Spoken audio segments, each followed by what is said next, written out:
There is a particular quiet that comes late at night, when the world has gone still and the day's voices have fallen silent. And in that quiet, for many of us, something rises that the daylight kept at bay.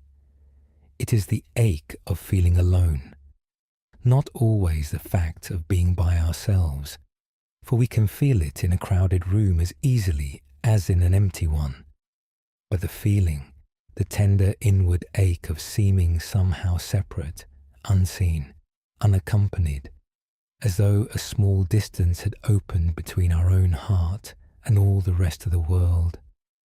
And this ache has a way of growing loudest in the dark, in the hours meant for rest, when there is nothing left to distract us from it. So tonight, gently, we are going to sit with that ache and soften it and let it ease and find beneath it the quiet truth that we are not as alone as the night can make us feel. If you have come to this quiet hour carrying that ache, you are welcome here, exactly as you are. You do not have to hide it or fix it or explain it. You have only to let yourself be here in the dark, with a warm voice keeping you company, while we move slowly together toward rest. For that is one of the small, real comforts we can offer each other, even across whatever distance separates us.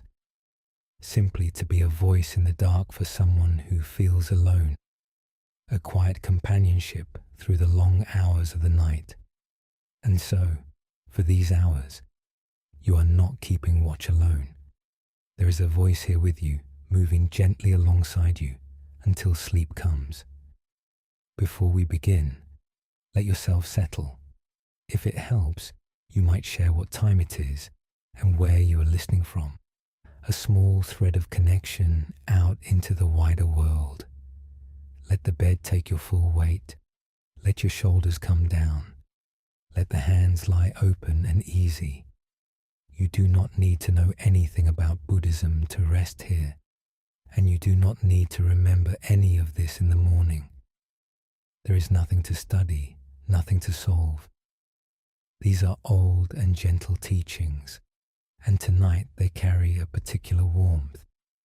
They are about connection, about our shared humanity, about the quiet truth that beneath the feeling of separateness, we are woven together far more deeply than the lonely heart can see.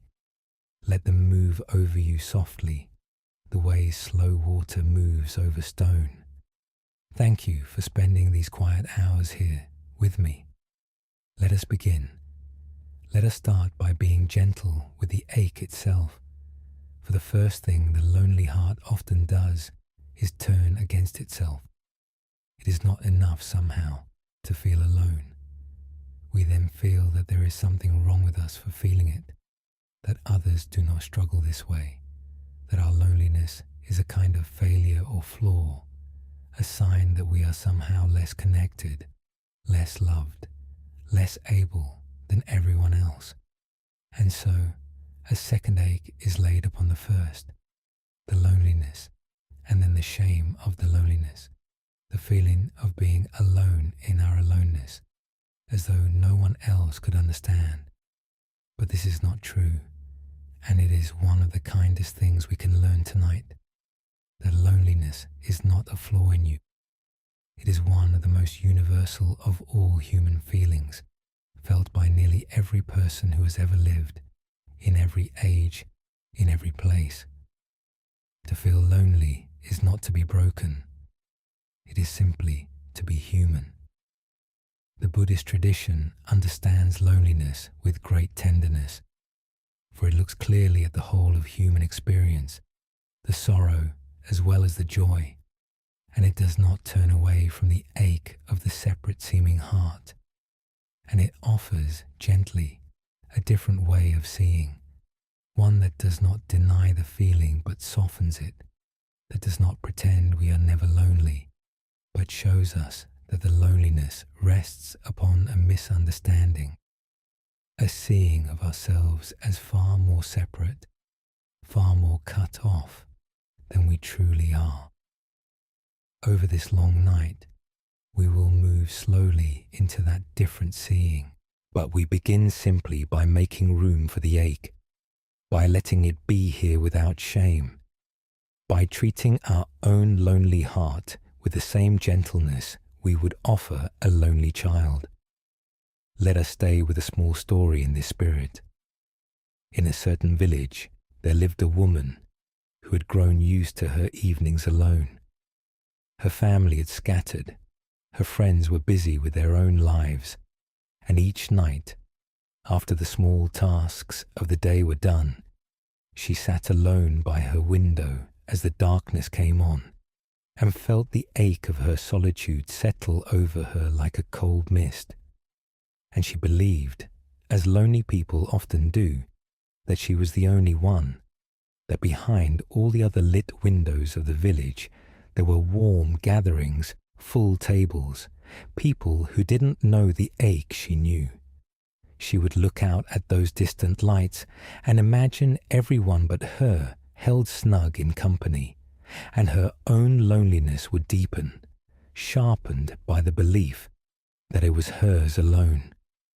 But one night she could not sleep, and very late, in the deepest part of the dark, she rose and went to her window, and she looked out at the village, and she saw that here and there in the great darkness, a few windows still glowed, a single lamp far off, in a house she did not know, another, further still, up on the hillside, small warm lights scattered through the sleeping dark, each one a window where someone else too was awake in the small hours. And something in her softened as she looked at them, for she understood suddenly that behind each of those distant lit windows was another person awake in the night, perhaps restless, perhaps troubled, perhaps aching as she ached.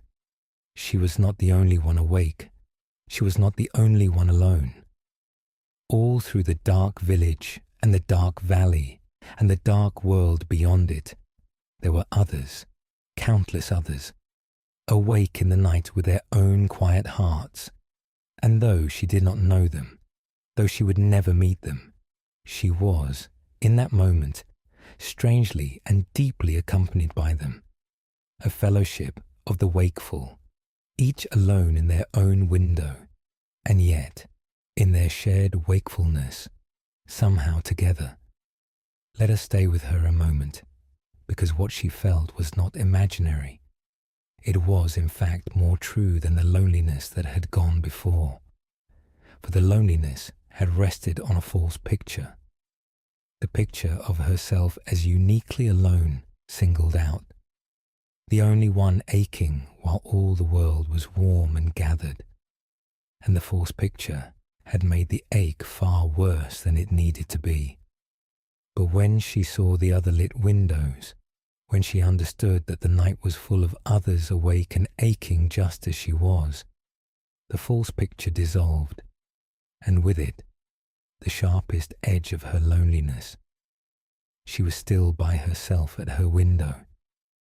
Nothing about her circumstances had changed, but she no longer felt cut off, singled out, uniquely alone, for she had glimpsed the great fellowship of the wakeful, the countless others sharing, unseen, the very ache she felt, and in that glimpse her heart was comforted.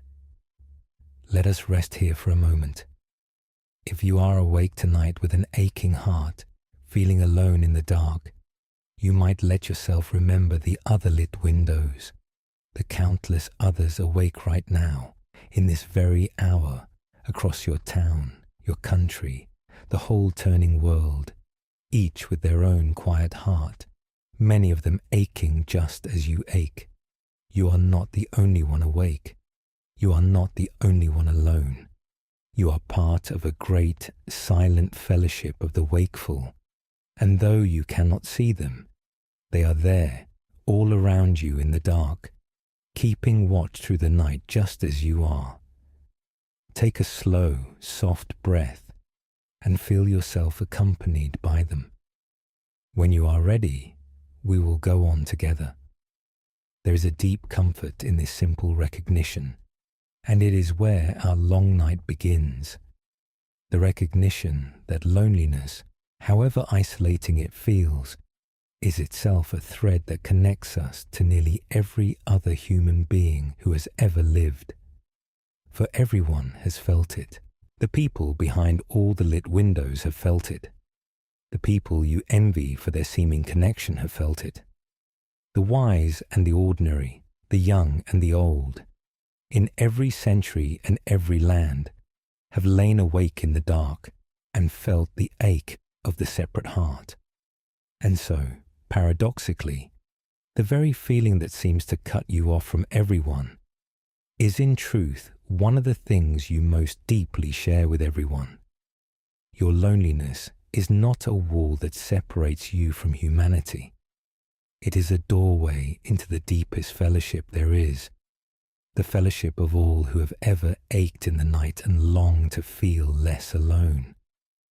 So as you lie here, at the beginning of this quiet night, you might begin to feel the ache of loneliness not as a sign of your separateness, but as a tender thread that ties you to all the others who feel it too. You are not alone in feeling alone. You are joined in this very feeling to countless hearts across the dark and to countless more across all of time, everyone who has ever lain awake and longed for company. There is a strange warmth in that, if you let yourself feel it, the warmth of a vast, invisible companionship, the fellowship of the lonely, which is really the fellowship of nearly everyone. And in the chapters ahead, we will follow this thread deeper and deeper into the many ways that we are, beneath all appearances, far more connected, far more accompanied, far less alone than the night can make us feel. But that is for the hours ahead. For now, there is only this, the dark and a warm voice beside you, and the other lit windows scattered through the night, and the quiet, comforting truth that you are one of a great fellowship of the wakeful, aching hearts all keeping watch together through the long hours toward morning. Let the ache soften. Let the shame of it fall away. Let yourself be held gently in the company of all the others awake in the dark. And let us rest here a while, accompanied, before we walk on. Let the breath be slow and soft now, and as it moves, you might let it become a small thread of connection, for the breath is one of the quiet things that joins us to all living beings. Every person awake in the night is breathing, just as you are breathing. Every sleeping soul behind every darkened window is breathing, just as you are breathing. The whole living world, all its countless creatures, rises and falls on the same slow tide of breath that moves in you now, in this quiet moment. You are not breathing alone. You are breathing with the whole living world in one vast shared rhythm, older than all our loneliness, that has joined every living thing since the very beginning. Let each slow breath remind you of that shared rhythm, that great companionship of the breathing, and let it soften a little the feeling of being separate and alone, and let the body settle now, releasing the particular tightness that loneliness so often brings. For the lonely heart is often held in a lonely body, the shoulders curled a little inward, the chest drawn protectively down, the whole frame subtly braced, as though holding itself, guarding itself, in the absence of another to hold it. So let that guarding soften now. Let the shoulders ease back and open. Let the chest, which has been curled protectively over the aching heart, gently open and soften, no longer needing to guard. Let the whole body unfurl slowly from the posture of loneliness into the posture of rest, opening, softening, letting itself be held by the bed, by the dark, by the quiet company of the night, so that it no longer has to hold itself alone.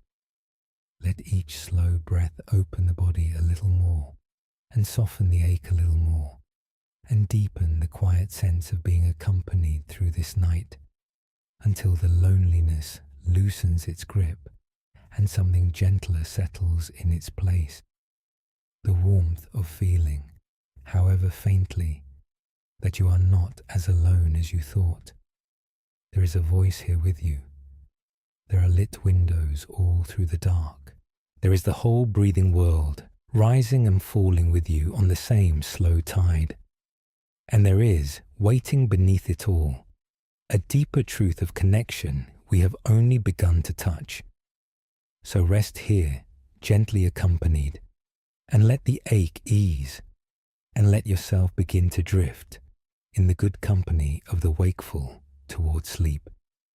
It may help, too, to know that you have done a kind thing simply by coming here tonight, by reaching, even in a small way, for a little company in the dark. For loneliness often whispers that we should withdraw, that there is no point in reaching out, that we are better off alone with our ache. But something in you reached anyway, reached for a warm voice, for a quiet hour of company, for the gentle sense of being accompanied through the night, and that reaching, small as it is a quiet act of hope, a turning toward connection rather than away from it, and it is worth honoring. You did not have to spend this night entirely alone with the ache. You reached a little for company, and here it is, and here I am, and here we are, together in the dark, for these quiet hours. That reaching is a good and human thing, and it has already begun, gently, to ease the very loneliness it answered. In the next quiet stretch, we will look more closely at that great fellowship of the wakeful, at the countless others who share this night with you, and at how the simple knowledge of them can warm even the loneliest hour. But there is no hurry to reach it, for now there is only the breath, and the soft dark, and the lit windows, and the quiet company of a voice that will stay with you a while, as we let the ache of loneliness soften and ease toward rest. Let us stay a while with those lit windows scattered through the dark, for there is deep comfort in them, and the lonely heart rarely lets itself feel it. When we are awake and aching in the night, the mind tells us a particular story, and it is a story of exception, that everyone else is sleeping soundly, warm and untroubled, held in company, while we alone lie awake with our restless heart. It is a story that makes the loneliness far sharper than it needs to be, for it adds to the simple ache of solitude the far heavier ache of feeling singled out, exceptional, uniquely cut off. And so tonight, let us gently correct that story and feel the truth of how much company we truly have, even now, even in the loneliest hour of the night. Consider for a moment the simple arithmetic of the wakeful. At any given hour of any given night, across the turning world, there are countless millions of people awake. Some are awake for their work, tending the sick in quiet hospitals, watching over sleeping cities, keeping the lights on through the dark. Some are awake with new babies, rocking them softly in the small hours. Some are awake with worries, as you may be, turning over the cares of their lives. Some are awake with pain or grief or longing. Some are simply awake, unable to sleep, staring into the same dark you stare into. Right now, in this very hour, as you lie here, there are more people awake in the world than you could ever count, a vast, scattered multitude of the wakeful, each in their own small pool of darkness, each keeping their own quiet watch through the night. You are one of a great host. You are anything but alone in your wakefulness. Buddhist tradition speaks often of our shared humanity, of the great truth that all beings wish to be happy and wish not to suffer, that beneath all our differences we are bound together by the same longings, the same fears, the same tender vulnerabilities, and nowhere is this shared humanity clearer than in the quiet of the night, when all the surface differences fall away, and what remains is simply a multitude of human hearts, each longing for peace, each hoping for morning, each carrying its own quiet burden through the dark. The stranger awake across the city, whom you will never meet, is not so different from you.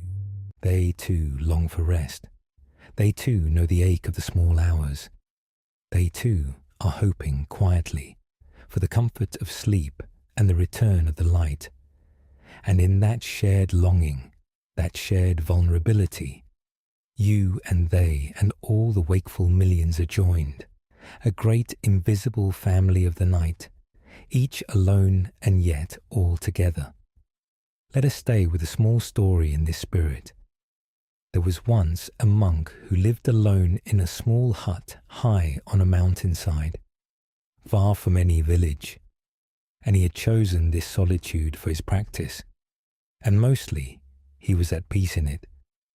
But there were nights, especially in the cold season, when the loneliness of his high hut pressed upon him, when the wind moaned around the walls and the dark seemed vast and empty, and he felt himself very small and very alone, the only soul awake in all that black immensity of mountain and sky. And on one such night, troubled by his solitude, he stepped outside his hut into the cold, and he looked down the great dark slope of the mountain toward the distant valley far below. And there, tiny and far away, he saw a single point of light, a small fire or lamp burning in the valley, where some other soul was awake in the night. And the monk stood there in the cold, looking at that one distant light, and a great tenderness filled him, for he understood that down there, far below, another person was awake as he was awake, keeping their own watch through the same dark night, under the same cold stars. He did not know who they were. He would never meet them. But across all that dark distance, the two of them were joined, two small lights awake in the vast night, two hearts keeping watch beneath the same sky. And the monk found that he was no longer lonely, though nothing about his solitude had changed, for he no longer felt himself the only one awake in the emptiness. He was one of two, one of many, one of the great scattered fellowship of the wakeful, and the single distant light in the valley had become, for him, a companion through the night, a silent friend he would never meet, keeping watch with him across the dark. He returned to his hut comforted, and afterward, on the lonely nights, he would remember that distant light, and he would think of all the other lights he could not see, in valleys beyond valleys, in lands beyond lands, all the countless souls awake in the night across the whole wide world, and he would feel himself held in their invisible company, no longer a solitary watcher, but one of a vast fellowship, and his loneliness would ease. For he had learned that solitude and loneliness are not the same thing, that one can be entirely alone and yet not lonely, held in the warm awareness of all the others who share the night, and that the cure for the ache of the small hours is often not company in the room, but simply the remembering of the great company of the wakeful, out there in the dark, keeping watch with us always. Let us rest here for a moment.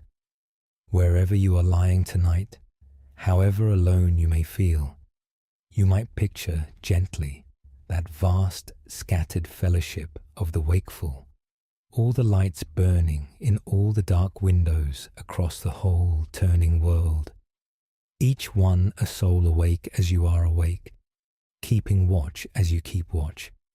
You are one small light among countless others, out there in the friendly dark. You are not the only one awake. You are held in the invisible company of millions, all sharing this night with you, all hoping, as you hope, for the comfort of morning.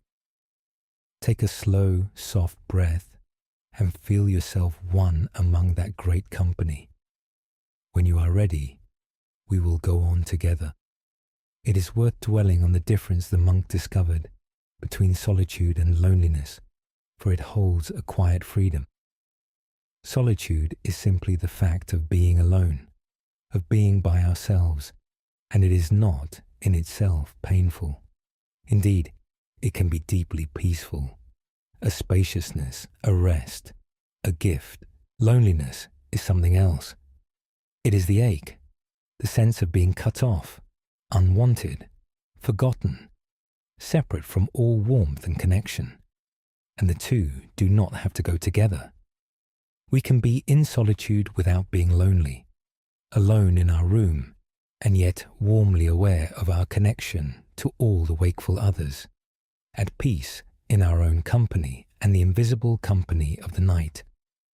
And we can, sadly, be lonely without solitude, surrounded by people and yet aching with the sense of not being truly seen or known. The ache of loneliness, then, is not really caused by being alone. It is caused by feeling cut off.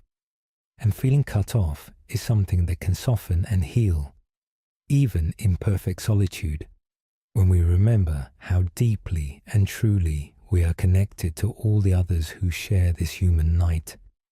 And notice how the remembering itself works its gentle change.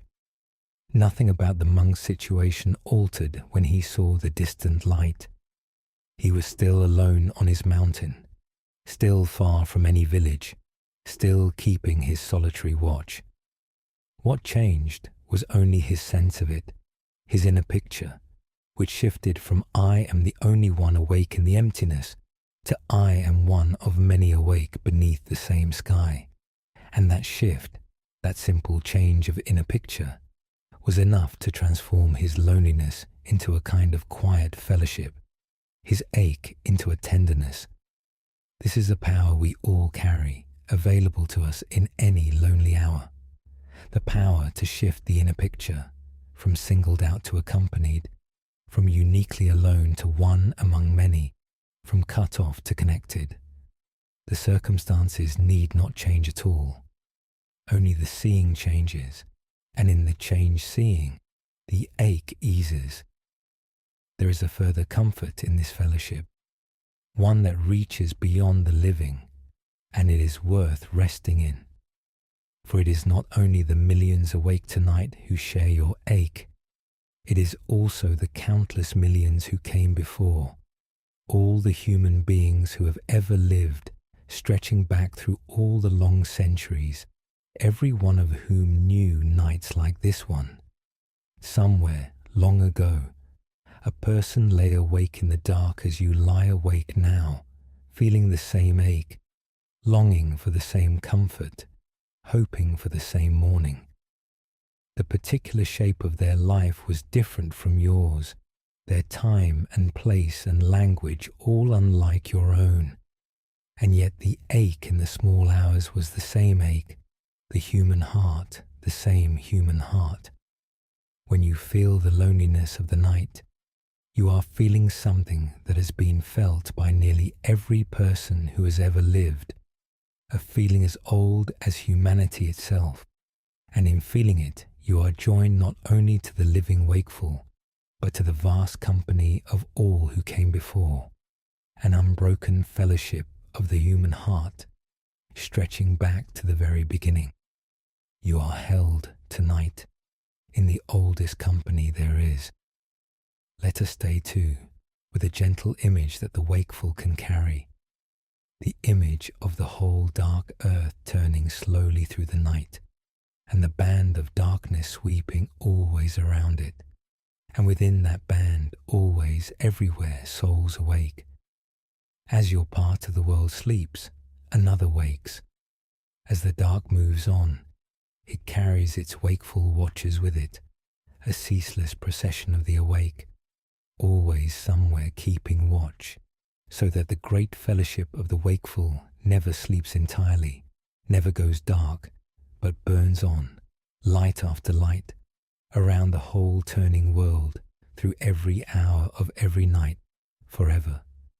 You are part of that unbroken vigil tonight, one light in the great band of the wakeful sweeping round the earth. And when at last you sleep, others will keep the watch, and when they sleep, still others, so that the human watch through the dark is never, ever entirely alone. Feel yourself part of that great turning vigil now, one light among the ceaseless millions, and let the enormity of that shared watch comfort your small wakeful heart. Feel the body soften as this company settles around you, releasing the particular loneliness it has been holding. Let the arms, which may have been wrapped a little around yourself, holding yourself in the absence of another, grow soft and easy and open. Let the chest, curled protectively over the lonely heart, open and widen and ease. Let the whole body, which has braced itself in its solitude, relax into the warm sense of company, no longer alone, no longer needing to hold itself, but held instead in the vast invisible embrace of all the wakeful, near and far, living and long gone, who share this night with you. Let the body rest in that company, softening, opening, easing, held by the great fellowship of the night. Let each slow breath deepen that sense of being held, being accompanied, being one among the countless wakeful, until the loneliness eases and a quiet warmth settles in its place. The warmth of belonging, of company, of the great human family of the night gathered invisibly around your bed. There is no need to keep watch alone. There is no need to feel singled out. The whole turning world of the wakeful keeps watch with you tonight, and will keep watch when you sleep, so that you may let go now gently into rest, held in the company of all who share the dark. So as you lie here, you might let your own inner picture shift gently tonight from the lonely story of being the only one to the truer, warmer story of being one among the vast fellowship of the wakeful. Let yourself feel connected to all the others awake in the dark, the tired workers and the wakeful parents and the restless hearts and the quiet watchers, all across the world, all sharing this very night with you. You are not singled out. You are not the exception. You are one of the great human company of the night, and though you lie here in your own quiet solitude, you are held invisibly in the warm awareness of all the others who are awake with you, keeping watch across the dark toward morning. Let the breath be slow and soft now, and with each breath, let the sense of company deepen, the sense of being one small light among countless others, one wakeful heart among the great fellowship of the night. There is no need to feel singled out tonight. There is no need to feel the only one. All around you in the dark, near and far, across the whole turning world, others are awake and keeping watch, sharing this night with you, connected to you by the deep threads of your common humanity. So rest here, one among many, held in the invisible company of the wakeful, and let the ache of being singled out soften into the warmth of belonging to the great human family of the night, drifting gently down towards sleep.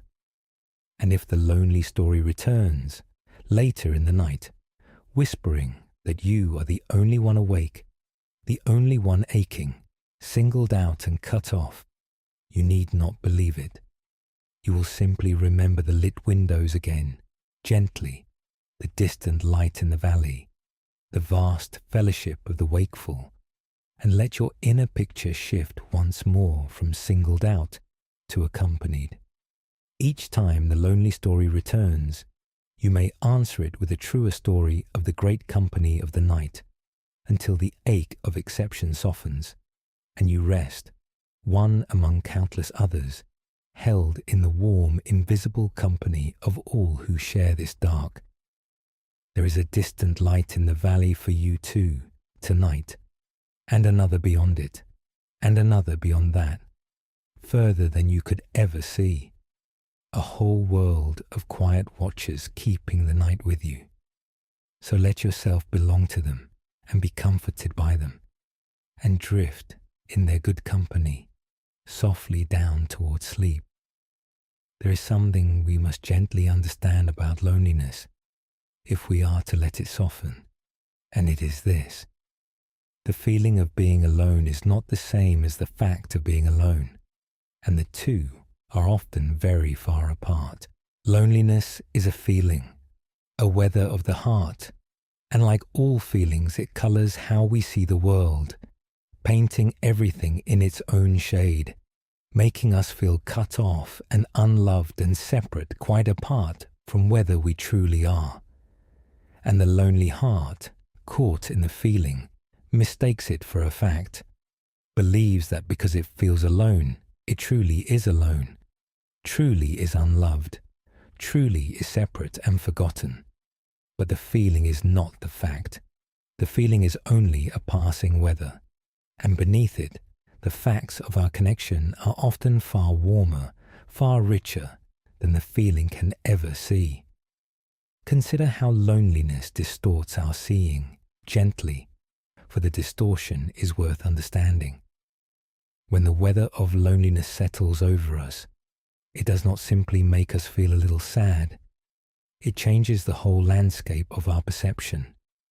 It makes us forget the people who do care for us, or discount them, or feel that their care does not really count. It makes us interpret every silence as rejection, every unanswered message as abandonment, every small distance as proof that we are unwanted. It reaches back into our memory and dims the times we felt connected, and reaches forward into our imagination and paints a future of unbroken solitude. The feeling of loneliness is not a neutral report on the state of our connections. It is a distorting lens, and through it, even a life rich in quiet connection can look barren and alone. And so the first freedom is simply to know that the lens is there, to recognize that the loneliness we feel is a weather, a mood, a distortion, and not the plain truth about how connected or loved we really are. The Buddhist tradition looks very closely at feelings, and it teaches with great gentleness that feelings are not facts, that they arise and pass like weather, and that we suffer greatly when we mistake them for permanent truths about ourselves and the world. A feeling of loneliness arises. It is real as a feeling, and it is allowed to be felt, but it is not a truth about our worth, or our connections, or our future. It is a passing state, a cloud moving across the sky of the mind, and like all clouds, it will move on, and the sky behind it, the deeper reality of our life, remains. The teaching does not ask us to deny the feeling or push it away. It asks only that we see it clearly for what it is, a feeling, passing weather, not the solid fact it pretends to be. Let us stay with a small story in this spirit. There was a young man who came to an old teacher in great distress, certain that he was utterly alone in the world, that no one cared for him, that he was cut off from all warmth and connection. And he spoke of his loneliness as a plain and settled fact, the simple truth of his life. And the old teacher listened kindly and then asked him a few gentle questions. Was there anyone, the teacher asked, who would be sad if you did not wake tomorrow? And the young man began to say no one, and then paused, for he thought of his aging mother who wrote to him each month. And the teacher asked, is there anyone whose face lights up when they see you? And the young man paused again, for he thought of a small child, a neighbour's daughter, who always ran to greet him. And the teacher asked, is there anyone you have helped who remembers your kindness? And the young man was quiet, for there were several, now that he thought of it, whom he had forgotten in his loneliness. And the teacher said gently, you told me you were utterly alone, and you believed it, but your loneliness was telling you a story, and the story was not true. You are held by more threads than you can feel tonight. The young man understood then that his loneliness, however real as a feeling, had been lying to him about the facts. It had told him no one cared, and it had made him forget the mother who wrote, the child who ran to greet him, the people he had helped.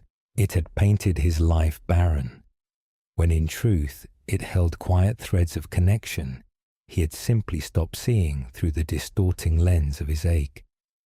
And the change the teacher offered was not to argue him out of his feeling, not to tell him he should not feel lonely, but simply to help him see, through the feeling, to the warmer facts beneath it, the real connections that the loneliness had hidden. The feeling remained, for feelings do not vanish at a word, but it was no longer mistaken for the whole truth, and in that seeing, its grip began to loosen, and the young man's heart began quietly to warm. Let us rest here for a moment. If loneliness is telling you tonight that you are utterly alone, that no one cares, that you are cut off from all warmth, you might gently question the story, as the teacher questioned the young man. Is there anyone, however far away, who cares whether you are well? Anyone whose face softens at the thought of you? Anyone you have helped who remembers? The loneliness may have hidden them, but they are likely there. Quiet threads of connection the feeling has dimmed. You are probably held by more threads than the ache can let you feel. Take a slow breath and let yourself look gently past the feeling, toward the warmer facts beneath. When you are ready, we will go on together. It helps to remember that a feeling, however powerful, however convincing, is not a reliable witness to reality, and loneliness least of all. When we are hungry, the world looks different than when we are full. When we are afraid, ordinary shadows look like threats. When we are tired, small problems look enormous. The feeling colours the seeing, and we know in calmer moments not to fully trust the seeing that comes from a strong feeling. Loneliness is exactly such a feeling. It colours everything, dims everything, isolates everything. And the world it shows us, a world where we are cut off and unloved and alone, is not the real world, but the world as painted by the ache. And just as we would not fully trust the fearful person's report that the shadows are monsters, we need not fully trust the lonely heart's report that we are utterly alone. The report comes from the feeling, and the feeling is a distorting lens, and the truth beneath it is almost always warmer, more connected, less alone than the lens allows us to see. And notice gently that feelings pass, that no weather of the heart is permanent, however solid it seems while it holds us. The loneliness that feels tonight, like the settled and permanent truth of your life, is in fact a passing state, and it has passed before many times, and it will pass again. There have been hours, days, whole seasons, when you did not feel this ache, when you felt connected, warm, accompanied, and there will be such hours again. The feeling that insists it will never lift is lying about that too, for feelings always lift, always move on, always give way in time to other feelings, other weathers. The loneliness is a cloud, not the sky. It is moving even now, even as it seems most fixed, and behind it the wider sky of your life, with all its real and quiet connections, remains and will show itself again when the cloud has passed. There is a gentle practice that can help us see through the lens, and it is simply the practice of noticing, in the quiet, the small threads of connection that the loneliness has hidden.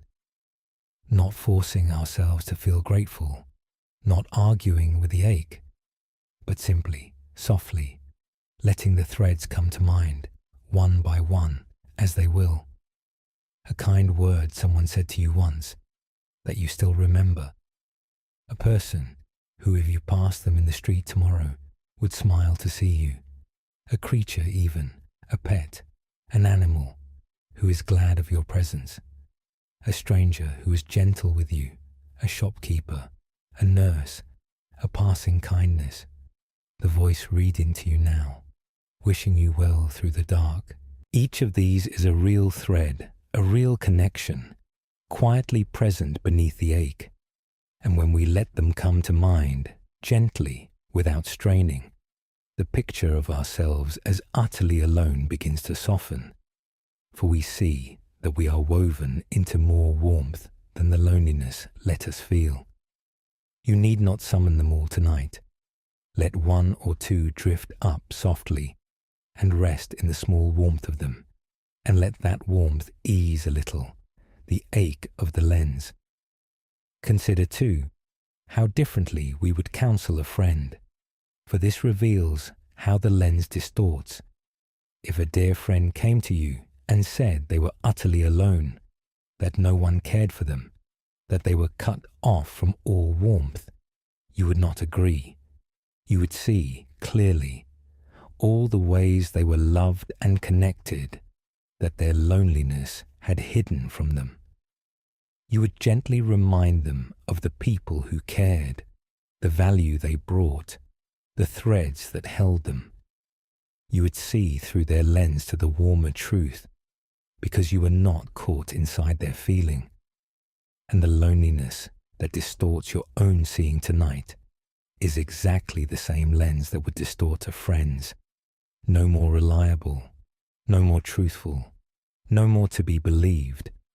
So you might offer yourself the same clear sight you would offer a friend, seeing past your own lens to the warmer truth of your own connections, trusting that your loneliness is as unreliable a witness about you as your friends would be about them.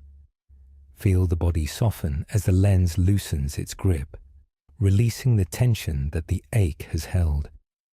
For when we believe we are utterly alone, the body holds that belief as a kind of bracing, a hardening, a subtle defense against a world that feels cold and cut off. And as the belief softens, as we begin to see the warmer threads beneath it, the body can soften too. Let the jaw unclench. Let the shoulders drop and open. Let the chest soften around the heart, no longer defending against a cold and empty world, but opening gently to the warmth of the connections that were always there. Let the whole body ease out of the posture of the utterly alone, and into the softer posture of one who is held quietly by more threads than they could feel, resting now in that warmth. Let each slow breath loosen the lens a little more, soften the ache a little more, and let a little more of the warmer truth come through, until the loneliness is held lightly, as passing weather, and the body rests easy in the quiet warmth of real connection. There is nothing you must believe tonight, and nothing you must feel. The ache may come and go like weather, and beneath it, always, the wider sky, the warmer truth, the quiet threads that hold you. So rest there, in the wider sky, beneath the passing cloud, held by more than you can feel, and let yourself drift gently down towards sleep. So as you lie here, you might hold your loneliness a little more lightly now, seeing it as a feeling, a passing weather, a distorting lens, rather than as the plain and permanent truth of your life. You do not have to argue with it or push it away. You have only to stop fully believing it, to loosen your grip on the story it tells, to remember that beneath the feeling lie warmer facts, real threads of connection the ache has hidden, and that the feeling itself, however heavy, is a cloud that will pass. Let the loneliness be here, if it is here, but let it be only a feeling, only weather, only a passing cloud, and not the whole truth of who you are or how connected you are or how the rest of your life will feel. Let the breath be slow and soft now, and with each breath, let the feeling of loneliness grow a little lighter, a little less solid, a little more clearly a passing weather rather than a fixed fact. There is nothing you must believe tonight. The ache may come, and you may let it come, but you need not take it as the truth. You may hold it lightly as a cloud passing across the sky of the mind, knowing that the sky remains, and the warmer facts remain, and the connection remains beneath and beyond the passing weather of the ache. So let the feeling soften and move like a cloud on a slow wind, and rest here in the wider sky that holds it, drifting gently down towards sleep. And if the loneliness settles heavy again, later in the night, insisting once more that it is the plain and permanent truth, that you are utterly alone, you need not believe it. You will simply remember gently that it is a feeling, a weather, a lens, and not a fact, and let it be held once more in the wider sky, a cloud that will pass as all clouds pass. Each time it insists on being the whole truth, you may hold it more lightly and see past it to the warmer facts beneath, until the feeling loosens its grip and the wider sky opens again, and you rest, held by more threads than the ache could let you feel, drifting softly down towards sleep. We have begun to see the loneliness as a feeling rather than a fact, a passing weather rather than the truth of our lives, and to glimpse the warmer threads of connection beneath it. And in the next quiet stretch, we will follow those threads much further than we might expect, into the deep truth of how woven together all things truly are, how nothing and no one is ever as separate as it seems, how even the simplest things around you tonight are held in the hands of countless others. So let us turn now gently and slowly to the 1,000 unseen hands that hold you. Let us follow the threads of connection now further than the lonely heart would ever think to look, into a truth so deep and so quiet that we walk past it 1,000 times a day without noticing. It is the truth that nothing and no one exists entirely alone, that everything is woven together with everything else, that even in the moments we feel most separate, we are in fact held, sustained, and connected by countless others, most of whom we will never see or know. This is one of the most beautiful of all Buddhist teachings, and it goes by a gentle name in the modern tradition: interbeing, the deep truth that all things inter are, that to be is always to be woven together with all else that is. Let us come at it gently, through the simplest of things. Consider the bed you are lying in tonight, the blanket that covers you, the pillow beneath your head. You might think of them as simple, solitary objects, just there, just yours. But consider how they came to be, The blanket was woven, perhaps, from wool or cotton grown in some distant field, tended by hands you will never see. The cotton was picked and cleaned and spun into thread and dyed and woven, each step the work of other human hands, in other places, whom you will never meet.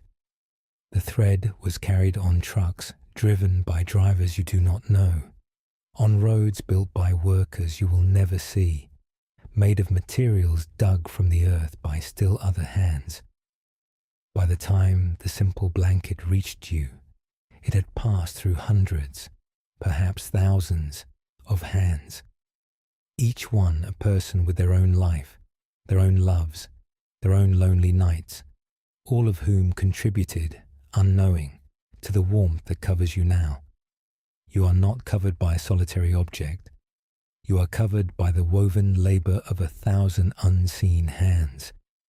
The tradition points to exactly this, and it invites us to see in any simple thing the whole world that made it. In a single sheet of paper, the teaching says, if we look deeply, we can see the tree it came from, and the rain and the sunlight that grew the tree, and the earth that fed it, and the logger who cut it, and the bread that fed the logger, and the wheat in the bread, and the farmer who grew the wheat, on and on endlessly, until we see that the single sheet of paper contains, in truth, the whole universe, the whole web of sun and rain and earth and countless human hands, all woven together to make this one small thing.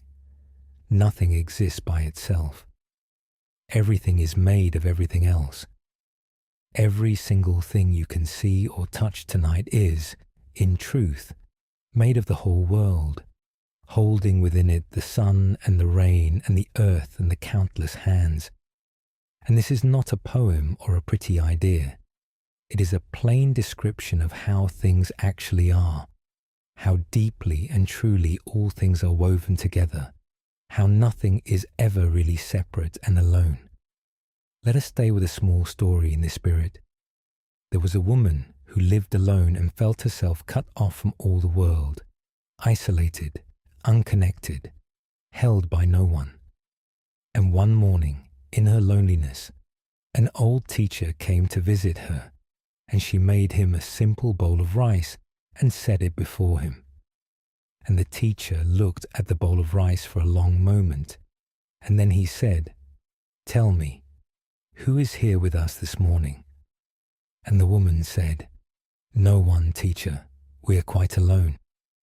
And the teacher smiled and pointed to the rice and said, "Are we? For look, here is the farmer who planted this rice, bent in the flooded field under the hot sun. And here is the rain that watered it, and the sun that ripened it. Here are the hands that harvested it, and the hands that carried it, and the hands that sold it to you. Here is the ox that ploughed the field, and the one who fed the ox. Here is your own mother, who long ago taught you to cook rice just this way. This bowl is crowded," he said. "It is full of people, full of rain and sun and earth and labor and love. We are not alone at all, not for a single moment. We are surrounded, this very morning, by hundreds of people, and the rain and the sun and the whole living earth, all present here in this simple bowl of rice, all here with us, keeping us company, sustaining your very life." The woman looked at her simple bowl of rice, and for the first time she saw it as the teacher saw it, crowded with unseen presences, the farmer and the rain and the sun and the countless hands, all woven together to make the food that kept her alive, all present with her, unknowing, in a small and lonely kitchen. And she understood that she had never, in fact, been as alone as she felt, that her very life was sustained, moment by moment, by the labor and the gifts of countless others, most of whom she would never meet, that she was woven into the whole living world by 10,000 quiet threads, held and fed and clothed and warmed by hands beyond counting.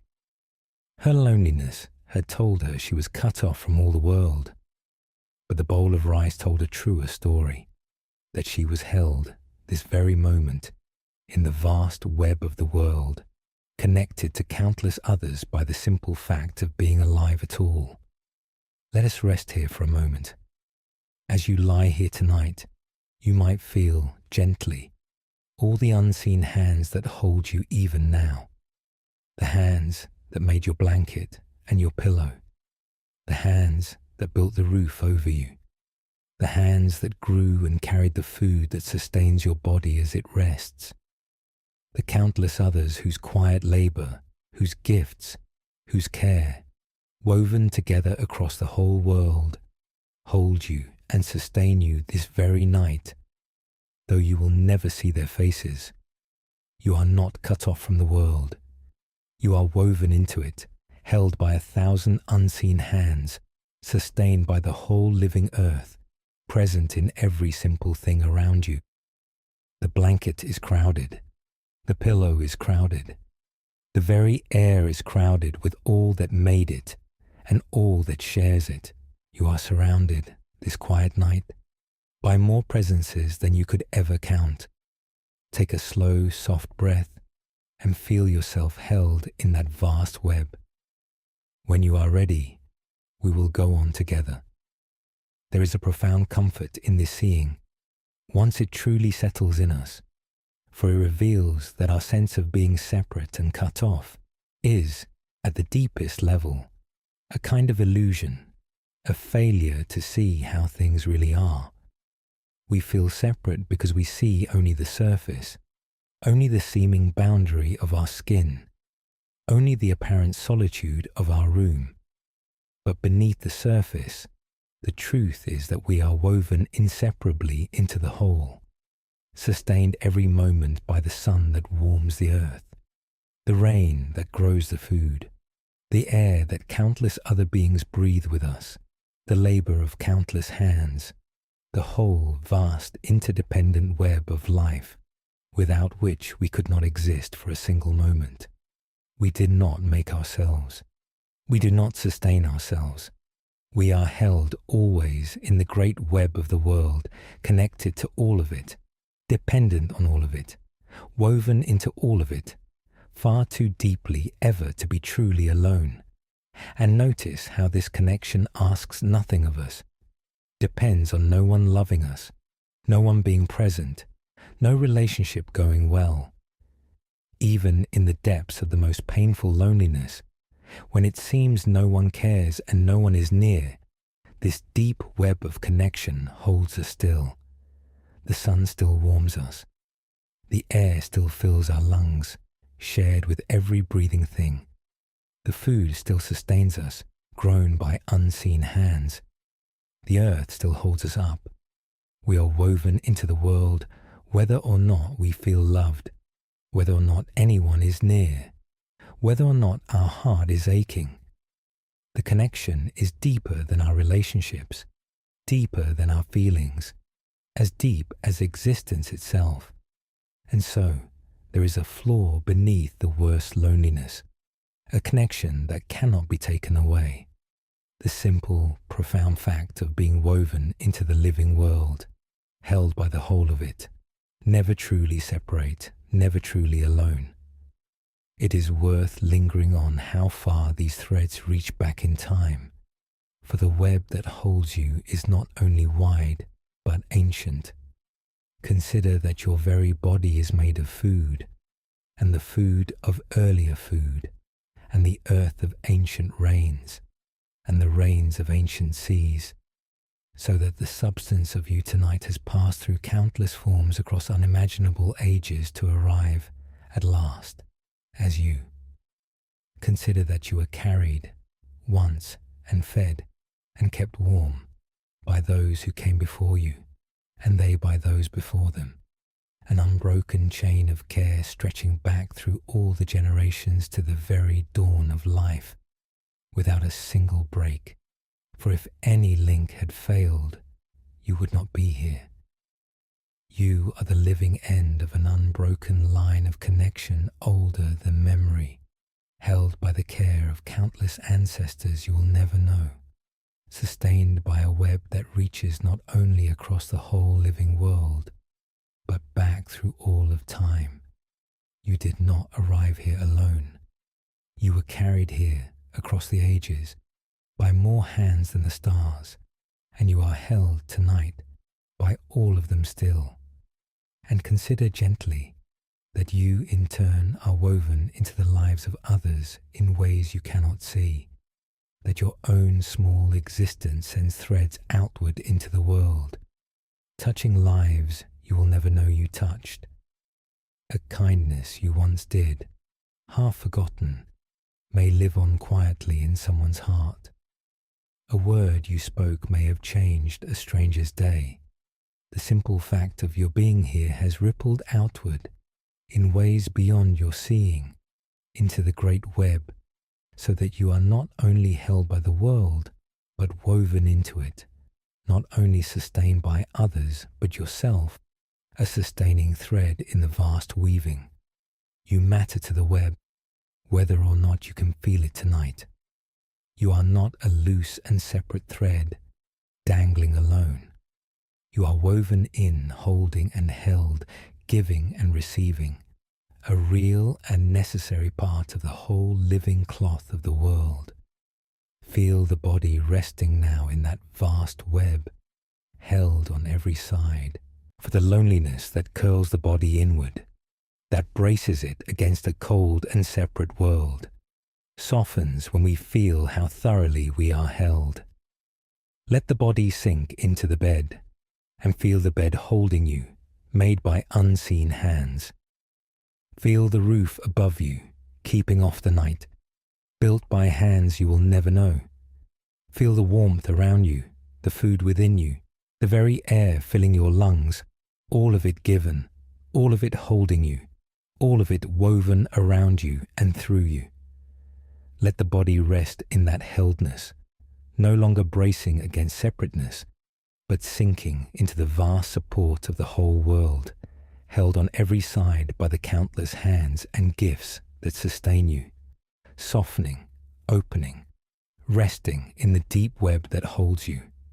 Let each slow breath deepen that sense of being held, woven, sustained, connected, until the loneliness eases and a quiet warmth takes its place, the warmth of belonging to the whole living world, of being held in its vast and tender web.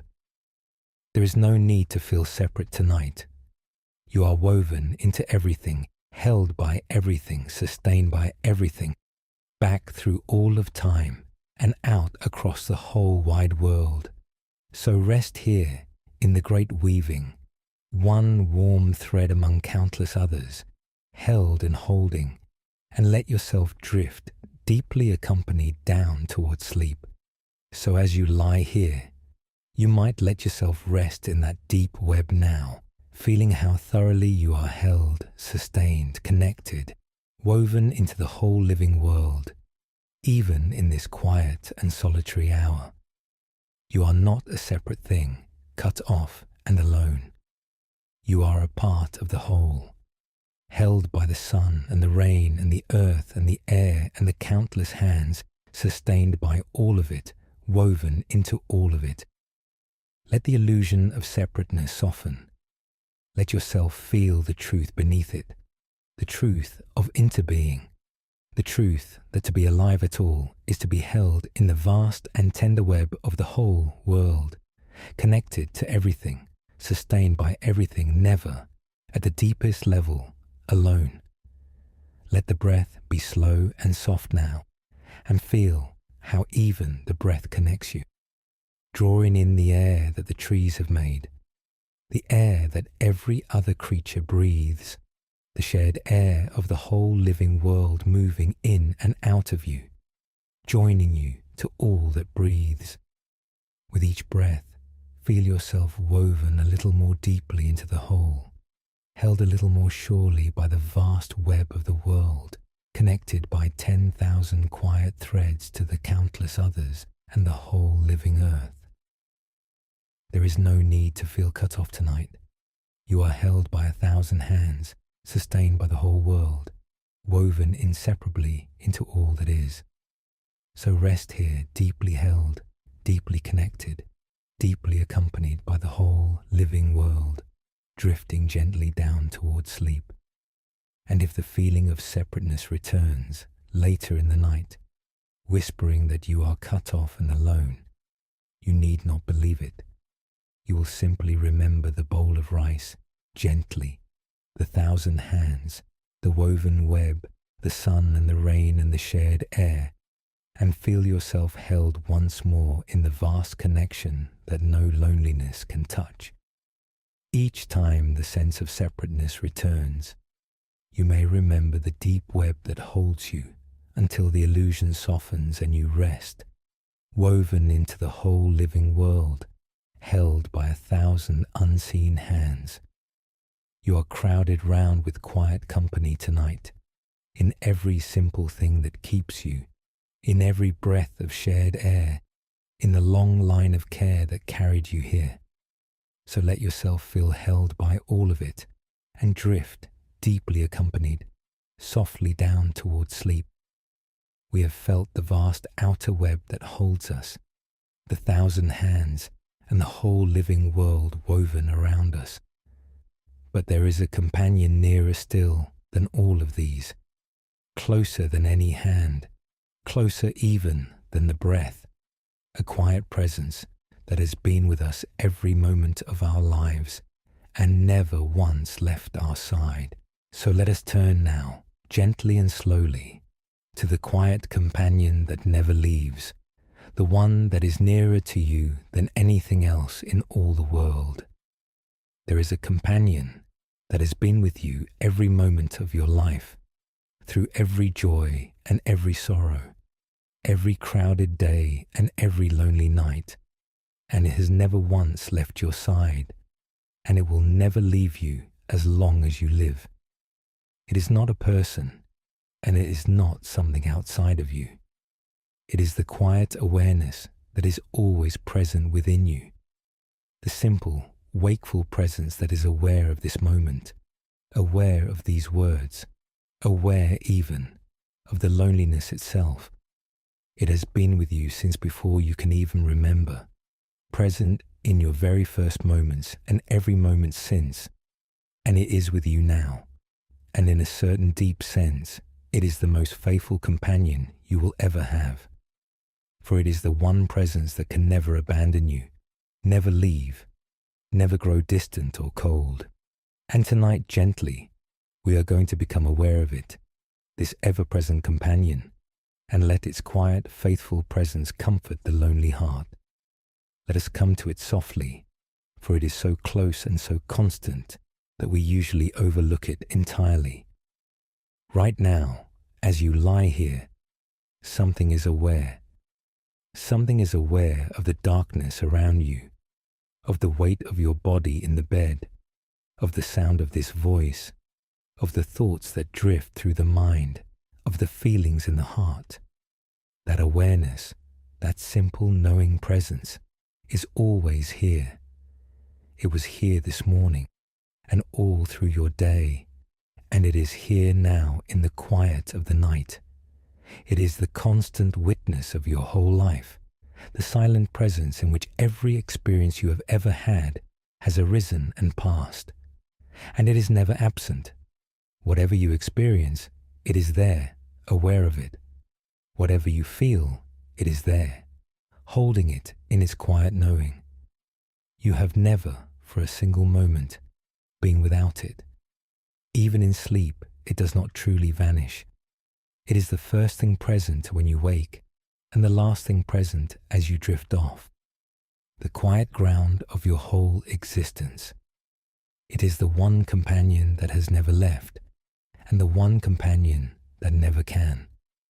The Buddhist tradition speaks, in various ways, of this aware presence, this luminous knowing that is our deepest nature, always present beneath the changing flow of thoughts and feelings. It teaches that beneath all our restless mental activity, beneath all our moods and stories and sensations, there is a quiet, spacious awareness, always here, always at peace, in which all the rest arises and passes like weather in a vast sky. And this awareness is not something we have to create or find or achieve. It is already here, always has been, the very ground of our being, the silent knowing presence that is aware right now of everything. To rest in it, to become aware of awareness itself, is to come home to the most constant companion there is, the one that has been faithfully present through every moment of our lives and will be present through every moment still to come. Let us stay with a small story in this spirit. There was a child who was afraid of the dark and who felt terribly alone each night when the lamp was put out and the darkness filled the room. And the child went to an old grandmother and said, "I am so alone in the dark, there is no one with me." And the grandmother said, "Let me tell you a secret.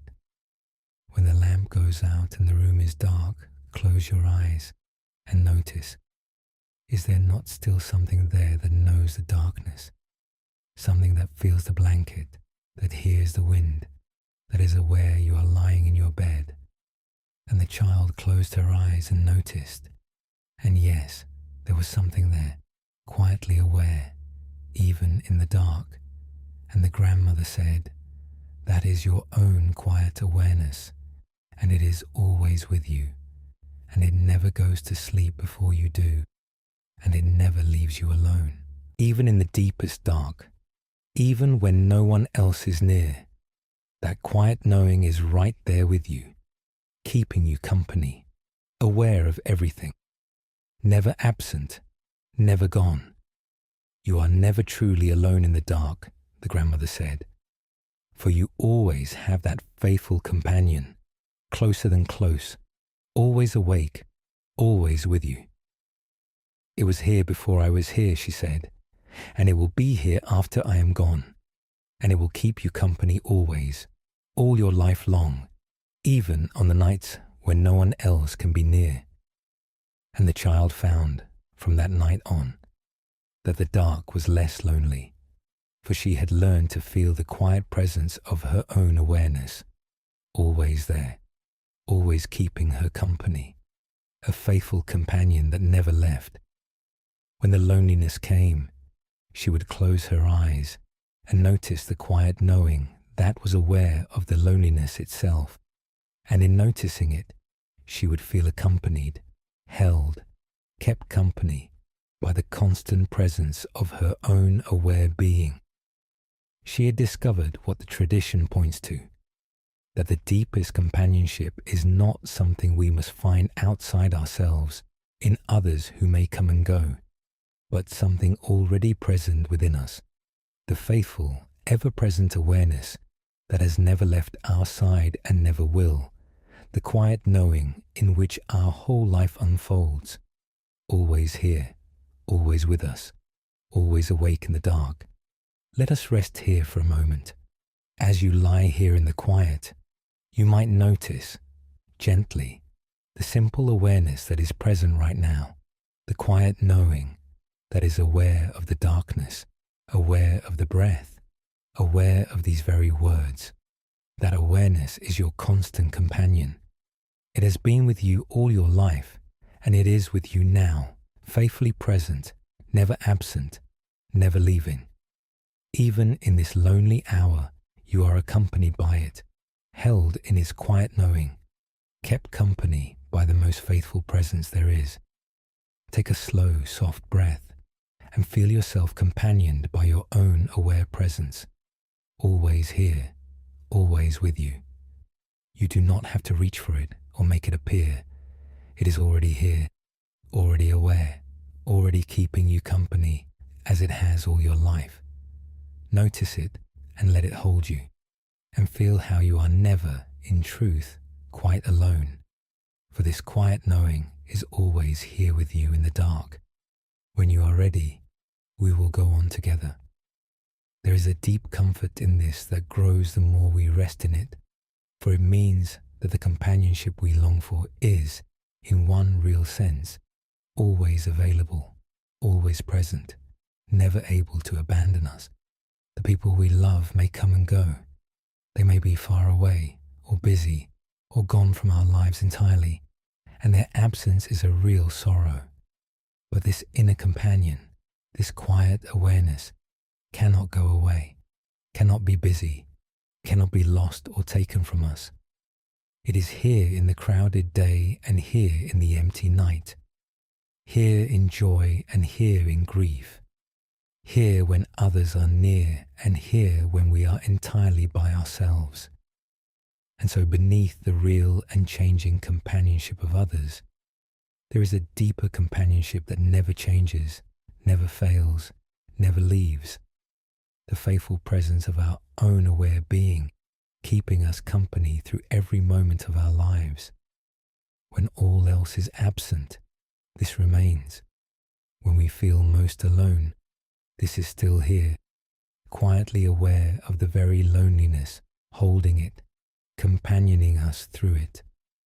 And notice that this awareness is not itself lonely, however lonely the thoughts and feelings that arise within it. The awareness that is aware of loneliness is not itself lonely. It is simply aware, spacious, at peace, holding the loneliness the way the vast sky holds a passing cloud. When we rest as that awareness, rather than being lost in the lonely feeling, we find a quiet peace beneath the ache, the peace of the spacious knowing that holds the ache without being troubled by it. The loneliness becomes something arising within our aware presence, held by it, companioned by it, rather than something that swallows us whole.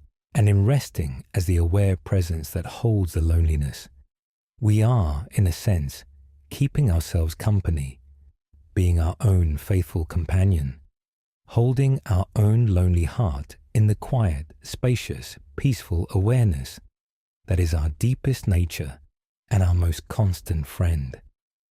There is an image the tradition returns to for this ever-present awareness, and it is the image of the vast open sky.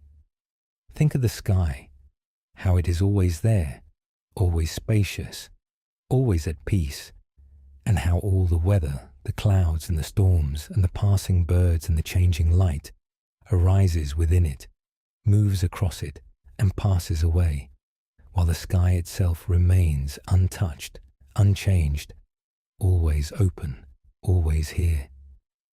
The clouds do not stain the sky, the storms do not break it, the darkest night and the brightest day pass across it and leave it exactly as it was, vast and open and clear. And your awareness is like that sky. All your experiences, all your thoughts and moods and feelings, the loneliness and the comfort, the sorrow and the joy, arise within it like weather, move across it and pass, while the aware sky itself remains, always here, always spacious, always at peace, holding all the weather of your life without being touched by any of it. And when you feel lost in the weather of loneliness, you might remember the sky, the vast aware presence in which the loneliness is only a passing cloud, and rest as that sky, spacious and peaceful, holding the cloud gently, companioned by your own vast aware being. It is a curious and comforting thing to realize that this aware presence has been the one constant through all the changes of your life. Think back across the years. How much has changed? The places you have lived, the people who have come and gone, the person you yourself have been at different ages, the child, the youth, the one you are now.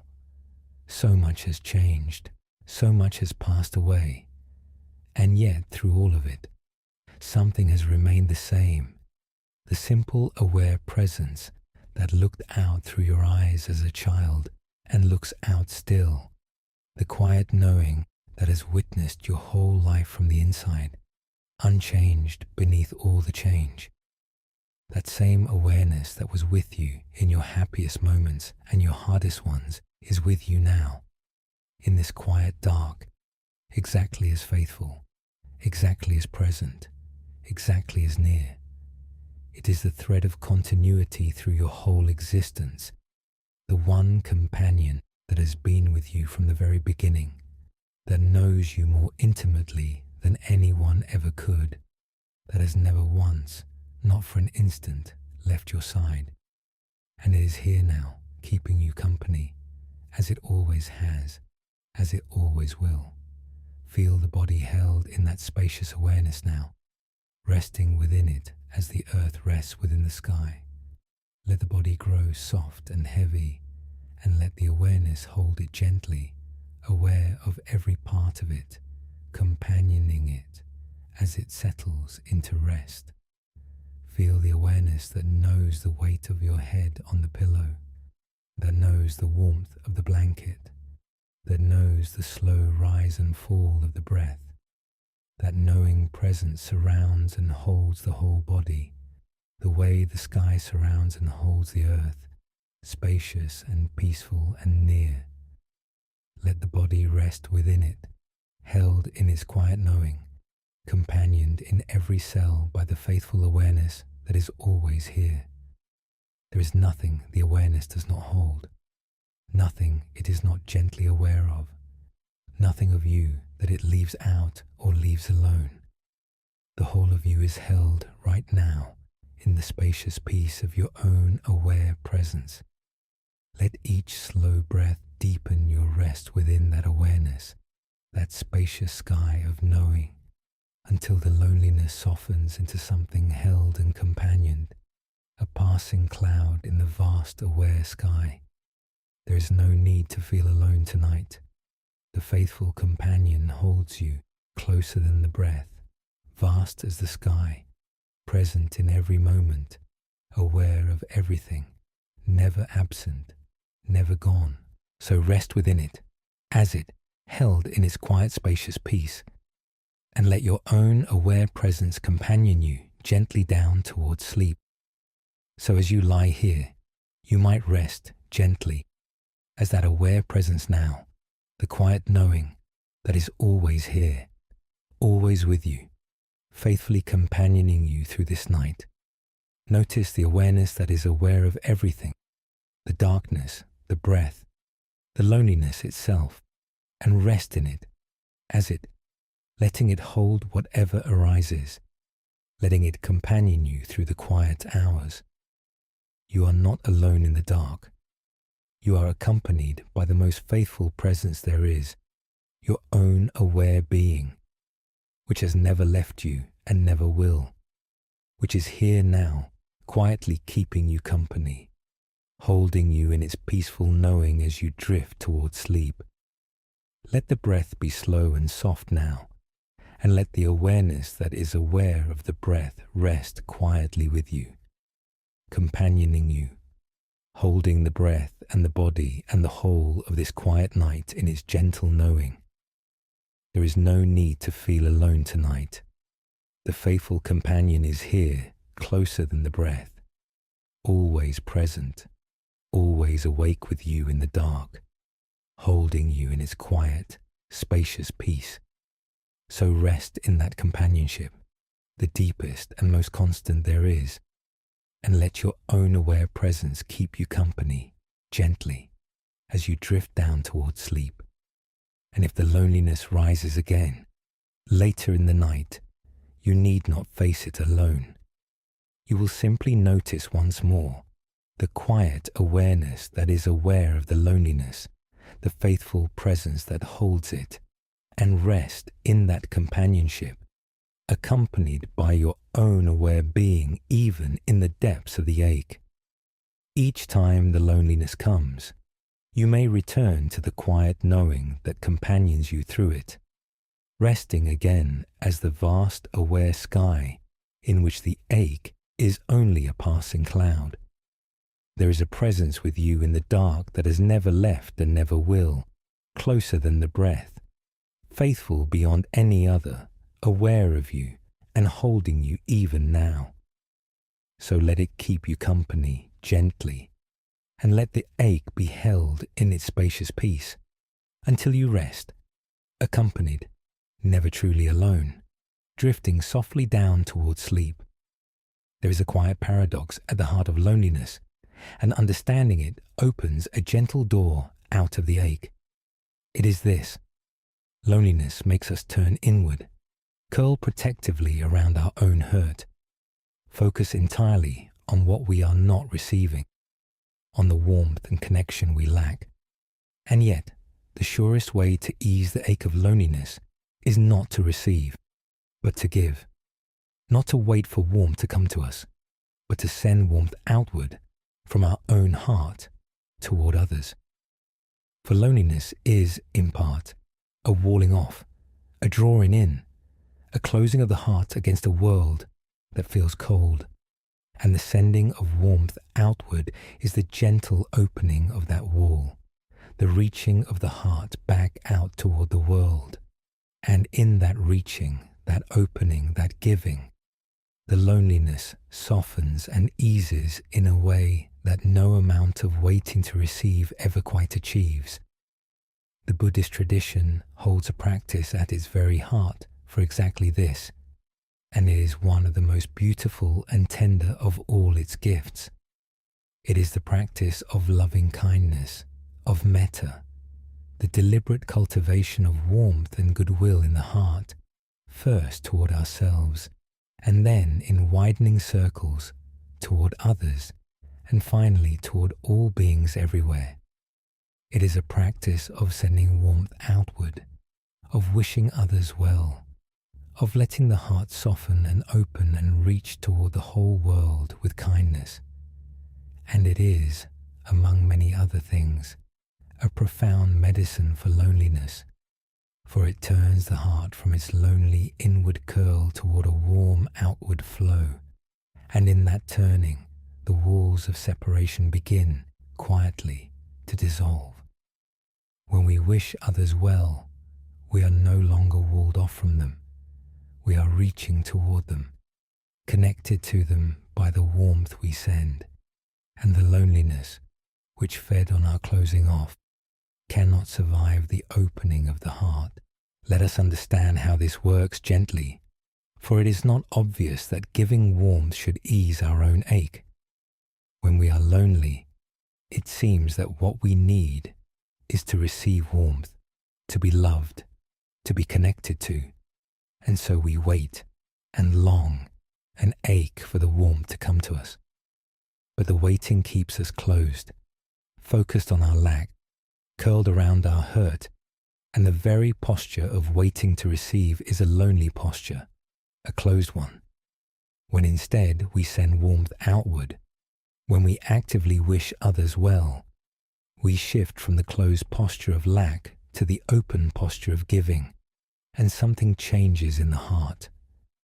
We feel our own capacity for warmth, our own connection to others, our own participation in the great flow of kindness that moves through the world. We stop being a closed vessel, waiting to be filled, and become an open channel through which warmth flows outward. And in that flowing, we are warmed ourselves, for the warmth we send passes through our own heart on its way out, and warms us as it goes. Let us stay with a small story in this spirit. There was an old man who lived alone and was terribly lonely, and he spent his days waiting by his window for someone to visit him, someone to bring him the company and warmth he longed for, and no one ever came, and his loneliness grew and grew. And one day a wise woman passed by and saw him at his window, and she asked him what was wrong, and he told her of his loneliness, of how he waited and waited for warmth to come to him, and it never did. And she said, "You are waiting to receive, but the door out of loneliness opens the other way. Do not wait for warmth, send it." And she told him a simple practice. Each day, she said, think of the people in your village, one by one, and silently wish each of them well. Wish them health and happiness and peace. Send them from your heart your quiet goodwill. And the old man, having nothing to lose, began to do this. Each day he sat at his window, and instead of waiting for company, he thought of his neighbors passing by, and he wished each of them well, silently, warmly, from his heart. And a strange thing happened. As the days passed, the old man found that his loneliness had begun to ease, though no one had yet visited him, though nothing about his circumstances had changed.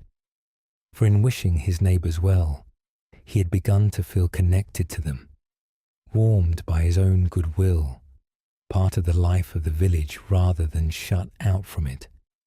And more than that, something in his face and manner had changed, softened, warmed, so that the neighbors he silently blessed began, without quite knowing why, to smile at him, to nod, to stop and speak, and slowly, the very company he had waited for so long began to come to him, drawn by the warmth he had begun to send out. He had discovered the secret the wise woman knew, that the way out of loneliness is not to wait for warmth, but to become a source of it, and that a heart that sends warmth outward is warmed itself, and draws warmth back, and is lonely no longer. Let us rest here for a moment. As you lie here tonight, you might try, gently, sending a little warmth outward from your own heart. Think of someone, anyone, a person you love, a friend, a neighbor, even a stranger, and silently wish them well. May you be happy. May you be at peace. May you be free from suffering. Feel the small warmth that rises in your own heart as you send this goodwill outward. You need not send it far or to many. Just one gentle wish sent from your heart to another is enough to begin opening the door. Take a slow, soft breath and send a little warmth outward, and feel it warm you as it goes. When you are ready, we will go on together. It is worth beginning this warmth with ourselves, for the tradition always does, and the lonely heart most needs it. Before we send warmth to others, we might send it first to ourselves, to our own aching, lonely heart, wishing ourselves well with the same tenderness we would offer a dear friend. May I be happy. May I be at peace. May I be held and comforted and free from this ache. For the loneliness we feel deserves not our harshness, but our kindness. And we, more than anyone, are the ones who can offer our own heart the warmth it longs for. To wish ourselves well, gently, in the lonely dark, is not selfish. It is the beginning of the whole practice, the first warmth from which all the rest flows. And there is a deep comfort in becoming, for our own lonely heart, a source of kindness rather than of judgment, a warm companion to ourselves rather than a cold critic. So let us include ourselves in the circle of warmth tonight, first of all, wishing our own tired heart the peace and comfort it deserves, and then let the warmth widen gently in soft circles, the way ripples widen on still water, from ourselves to those we love, from those we love to those we merely know, from those we know to strangers, from strangers to all beings everywhere, the whole vast family of the living, all of whom, like us, long to be happy, long to be at peace, long not to suffer. May all beings be happy. May all beings be at peace. May all beings be free from suffering. As the warmth widens to include the whole world, we feel ourselves part of that whole world, connected to all of it by the warmth we send, no longer a lonely point cut off from everything, but a warm heart joined to all hearts, wishing all beings well, and in that vast wishing deeply, warmly, no longer alone. There is a further gift hidden in this practice, one that eases a particular sting of loneliness.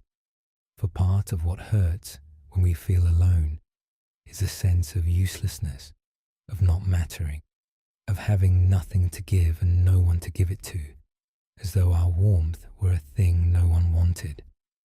But the practice of loving kindness reveals that we always have something to give, always, no matter how alone we are, no matter how empty our circumstances seem. We can always wish others well. We can always send warmth from our own hearts out into the world, freely, quietly, whenever we choose. Even lying alone in the dark, unable to see or reach a single soul, we can send our goodwill outward toward all the wakeful, all the suffering, all the living. And that goodwill is real, and it matters, and it makes us, even in our solitude, a contributor to the warmth of the world, rather than merely a lack of it. You are not useless in your loneliness. You are, even now, even here, able to add warmth to the world, to wish others well, to send kindness into the dark. And in knowing that you have this to give, always, the loneliness loses some of its sting, for you are no longer a beggar at the world's table, waiting to be fed, but a giver of warmth in your own right, contributing, even from your solitary bed, to the great flow of kindness that holds the world together. Consider, too, how this warmth reaches even those you have lost, or those far away, or those with whom things are difficult. For loving kindness is not bound by distance or circumstance. You can send warmth to someone across the world, and though they will not know it, the warmth is real in your own heart, and it connects you to them across all the miles. You can send warmth to someone you have lost, someone gone from your life, someone who has died even, and the love you send is real, and it keeps the thread of connection alive in your own heart. You can send warmth even to someone with whom things went wrong, someone who hurt you, someone you struggle with, and in wishing them well despite everything, you free your own heart from the hardness that isolates it. The warmth reaches everywhere the heart can turn, unbound by distance, unbound by death, unbound by difficulty, connecting you through your own goodwill to everyone your heart can hold.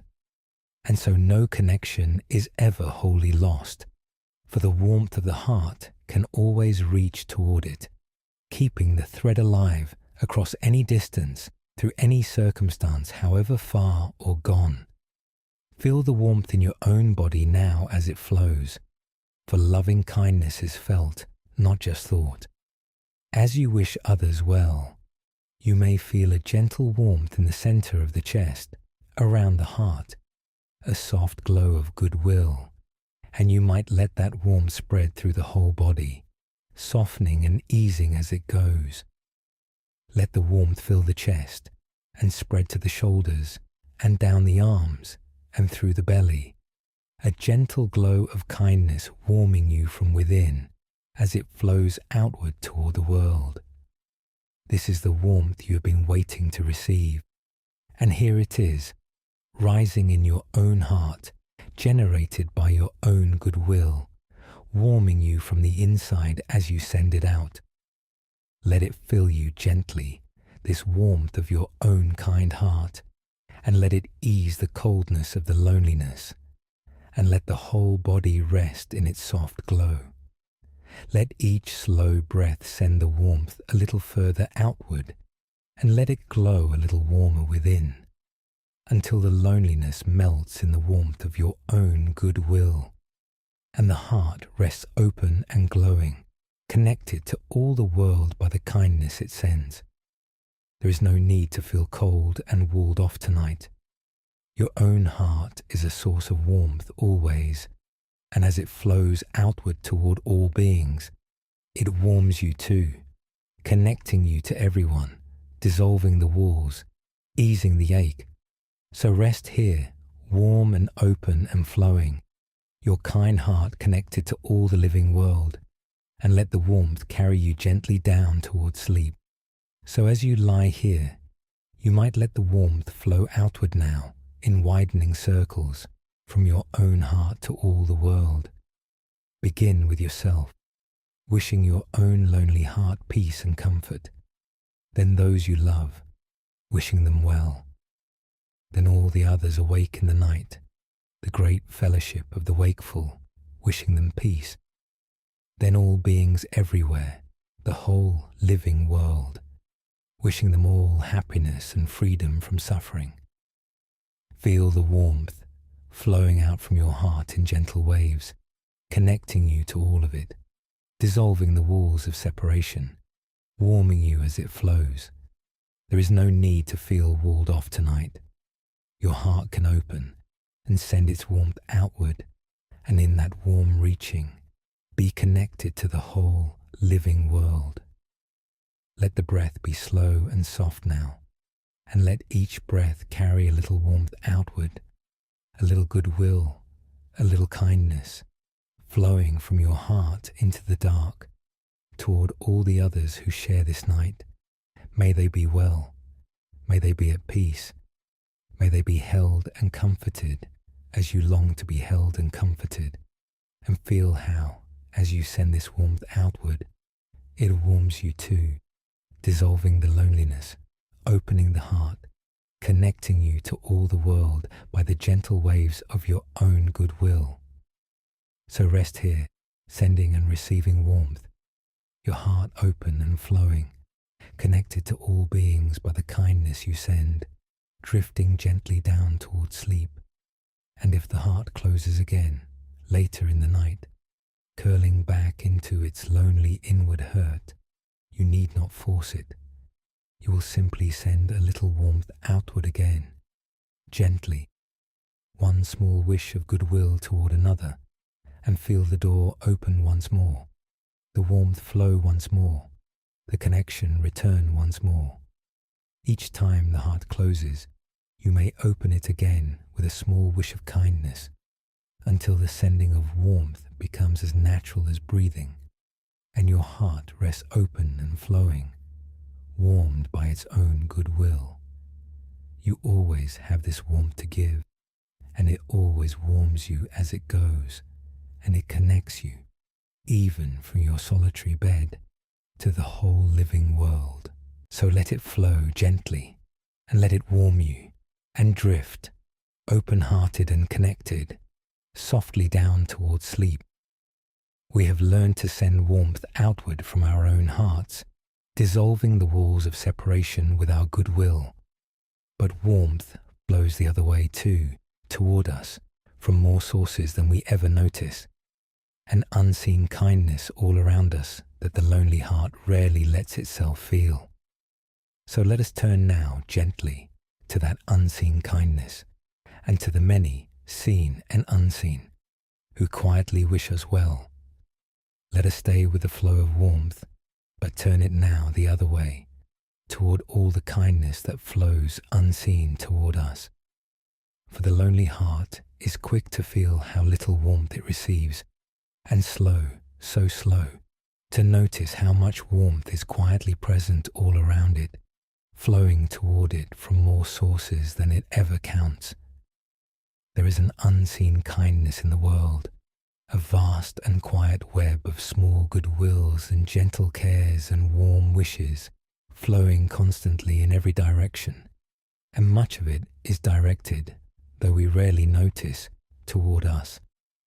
It moves so quietly, and we are so watchful for the cold, that the warmth slips past us unfelt, day after day, though it surrounds us always. Tonight let us learn, gently, to feel that unseen kindness, to notice the warmth that flows quietly toward us from all directions, and to let it comfort and soften the heart that believed itself unloved. Consider first all the kindness that reaches us from people we will never know or meet. Someone, somewhere, designed the bed you rest in to be comfortable, thinking in a small way, of the comfort of a stranger like you. Someone grew the food you ate today with patience and care under the sun over long months. Someone built the road you traveled, cleaned the water you drank, tended some small part of the vast machinery of care that keeps us all alive and comfortable. And though they did not know your name, their work was, in its way, a kindness that reached you, a warmth sent toward you by a stranger's hands. We swim every day in an ocean of such unseen kindnesses, the accumulated care and labor of countless people who, in doing their work well, in making things with care, in tending the world, sent warmth towards strangers they would never meet, including you. You are not surrounded by cold indifference. You are surrounded, though you rarely feel it, by the quiet, unseen kindness of countless hands. Every comfort of your night was made by someone who wanted, however faintly, for a stranger to be comfortable. Every safety you rest in was built by someone who wanted others to be safe. The whole quiet architecture of your night is, in a sense, an accumulation of small kindnesses aimed at strangers, and you are one of those strangers, held tonight in comforts that many unknown hands built with care. The Buddhist tradition speaks of the great debt of gratitude we owe to all beings, of how our very lives are sustained by the kindness of others, seen and unseen, known and unknown, from the parents or others who cared for us as helpless infants to the countless strangers whose labor sustains us now. It invites us to see this web of kindness clearly, to feel the warmth that flows toward us from all sides, and to let gratitude soften the heart. For the lonely heart, this seeing is a particular medicine. For loneliness insists that no one cares, that we are surrounded by indifference, that warmth is absent from our lives, and the truth of the unseen kindness gently contradicts this. No, it says, you are cared for, in 1,000 quiet ways, by more people than you know, and warmth flows toward you constantly, from all directions, if only you will let yourself feel it. Let us stay with a small story in this spirit. There was a traveler who journeyed alone through a strange land, and he felt himself utterly friendless there, surrounded by strangers who did not know him and did not care. And one cold evening, weary and low, he stopped at a small roadside inn, and the innkeeper, a stranger who owed him nothing, saw that he was tired and cold, and gave him a warm place by the fire and a bowl of hot soup and a kind word, asking nothing in return but the small price of the meal. And the traveller, warmed by the fire and the soup and the unexpected kindness, felt something shift in his heart, for he had believed himself alone among indifferent strangers, and here was a stranger being kind to him for no reason but simple human warmth. And as he travelled on, he began to notice such kindnesses everywhere, the small helps and gentle words and quiet considerations that strangers offered him along the way. And he understood that he had never truly been friendless at all, that he had been moving all along through a world full of quiet kindness, and had simply been too locked in his loneliness to feel it. And the traveller learned, from that cold evening on, to look for the kindness rather than the indifference, and finding it everywhere, to feel himself held even among strangers, even far from home, by the vast and quiet goodwill of ordinary people, most of whom he would never see again. His loneliness had told him the world was cold, and he was friendless in it. But the innkeeper's simple soup had told a truer story, that the world is full of quiet kindness, flowing constantly toward us from strangers who owe us nothing, and that we are, even among strangers, even far from all we know, held in a web of goodwill far warmer than the lonely heart can feel. He had not gained new friends exactly. He had simply learned to feel the kindness that had been flowing toward him all along, and in feeling it, he was lonely no more. Let us rest here for a moment.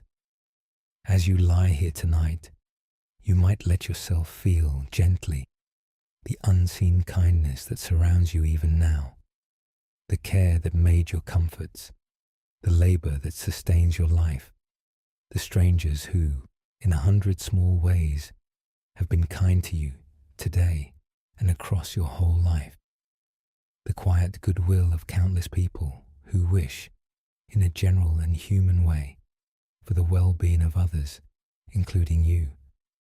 You are not surrounded by cold indifference. You are held in a web of quiet kindness, flowing towards you from all sides, most of it unseen. Take a slow, soft breath and let yourself feel that warmth flowing toward you from every side. You do not have to earn it or reach for it. It is already here, already flowing, already surrounding you, and you have only to let yourself feel it and be warmed. When you are ready, we will go on together. It is worth noticing, too, how the lonely heart filters out the kindness and magnifies the coldness, and how we might gently reverse that filter. When we feel unloved, we notice every slight, every indifference, every moment of feeling unseen, and we barely register the countless small kindnesses that flow toward us each day, the smiles, the courtesies, the small helps, the gentle words. The filter of loneliness lets through the cold and blocks the warm, and so the world comes to seem far colder than it is. But we can, with gentle attention, reverse the filter, learning to notice the warmth rather than the cold, the kindness rather than the indifference, the many small goodwills that reach us each day. And as we practice noticing the kindness, the world begins to feel warmer, not because it has changed, but because we are finally letting ourselves feel the warmth that was always flowing toward us. The kindness was always there, all around us. We were simply filtering it out, watching only for the cold. And to reverse the filter, to let the kindness in, is to discover that we were held in warmth all along. And there is a deeper kindness still, one worth feeling in the lonely dark, the simple goodwill that so many people carry quietly toward the world and everyone in it, a goodwill that includes you, though they do not know you. Somewhere tonight, someone is praying for the well-being of all who suffer, and their prayer includes you. Somewhere, someone is sending loving kindness out to all beings, and you are among those beings. Somewhere, someone whose heart is warm is wishing well to everyone who is lonely or hurting tonight, and you are held in that wish. You are the recipient right now of goodwill you cannot see, warmth sent toward you by kind hearts who will never know your name, but who wish you well simply because you are a fellow being who might be suffering. In this very hour somewhere, a kind heart is holding all the lonely and the hurting in its warm wishes, and you are held there too, though you will never meet them, warmed by a goodwill that asks nothing and knows nothing of you, but that you might need it. You are wished well tonight by more hearts than you know. Let yourself be held in their goodwill and be comforted. There is a particular kindness worth remembering too, that reaches us across time, from those who cared for us long ago. Every one of us was once a small and helpless being, unable to survive a single day alone, and someone kept us alive. Someone fed us when we could not feed ourselves, kept us warm, held us when we cried, tended us through illness, watched over our fragile early days. Whatever the shape of your beginnings, whatever joys or sorrows they held, the simple fact that you are here tonight means that someone, somewhere, gave you care enough to survive, poured warmth into your helpless early life. That kindness is part of you now, woven into your very existence, and it reaches you still across all the years in the simple fact of your being alive to feel it. You were cared for, you were kept. You are the living proof of a kindness given long ago, and that kindness accompanies you still, a warmth at the very root of your being that no present loneliness can undo. And consider the countless small kindnesses of your whole life, the ones you have half forgotten, that live on quietly in you still. Every gentle word anyone ever spoke to you, every time someone helped you, encouraged you, showed you patience, offered you comfort, every teacher who took time, every friend who listened, every stranger who was gentle at just the right moment. These kindnesses did not vanish when the moment passed. They became part of you, woven into who you are, and they are with you still, a great accumulated warmth gathered across your whole life, held within you now.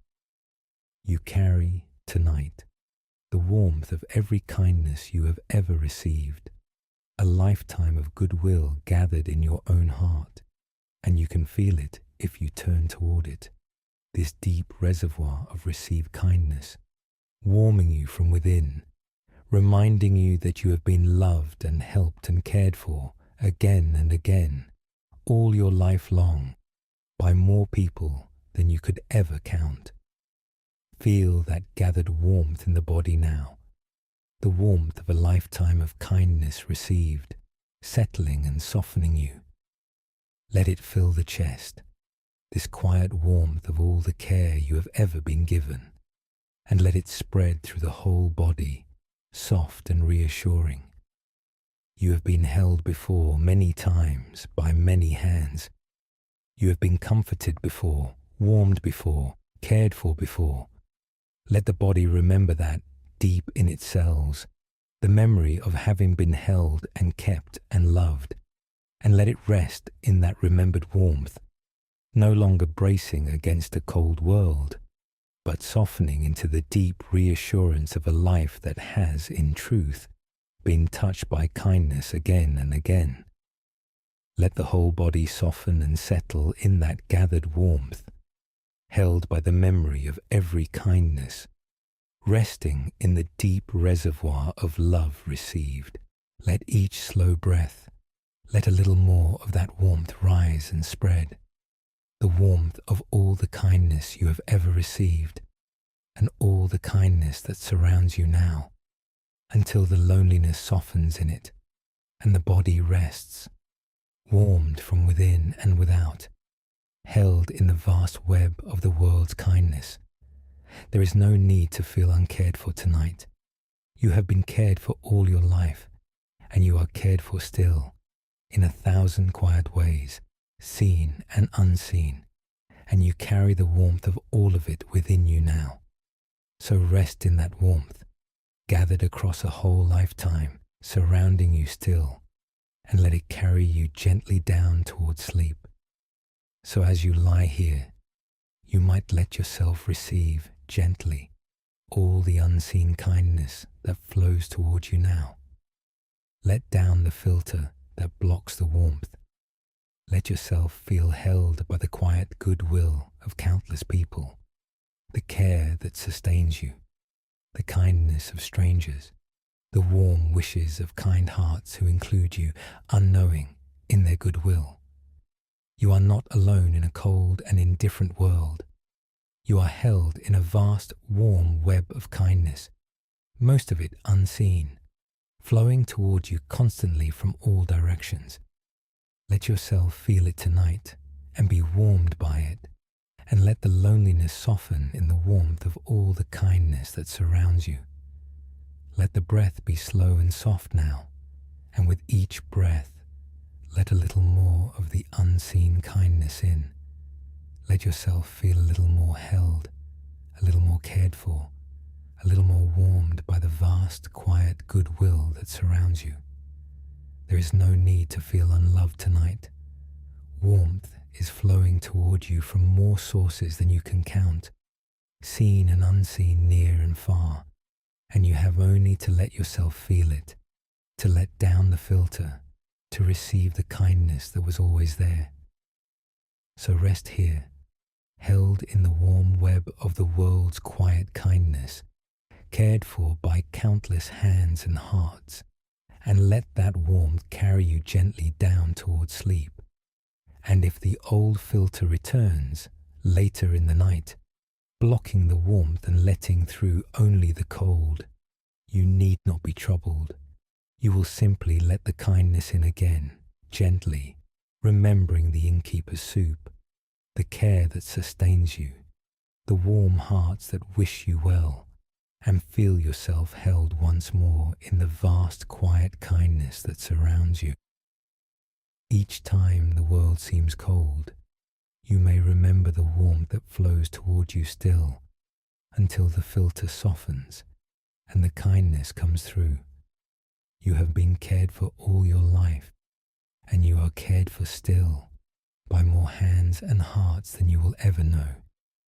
So let yourself feel held by all of it, the kindness of the past and the kindness of the present, the seen and the unseen, and rest, warmed through and through, drifting softly down towards sleep. We have felt the warmth that flows toward us and the warmth we send outward, the great two-way current of kindness that joins us to the world. But beneath all these connections lies a truth deeper still, one that gently dissolves the very idea of the separate, lonely self at the root. So let us turn now, gently and slowly, to that deepest and most freeing teaching of all, to the wave and the vast ocean that holds it. We come now to the deepest root of loneliness and to the gentlest loosening of it, a teaching that reaches beneath all our feelings and all our connections to the very idea of the separate self and softens it. For at the very bottom of loneliness lies a particular belief, so deep we rarely notice it, the belief that we are a separate self, a small and solitary being sealed inside our own skin, fundamentally cut off from everything and everyone else, a lonely island in a vast and separate sea.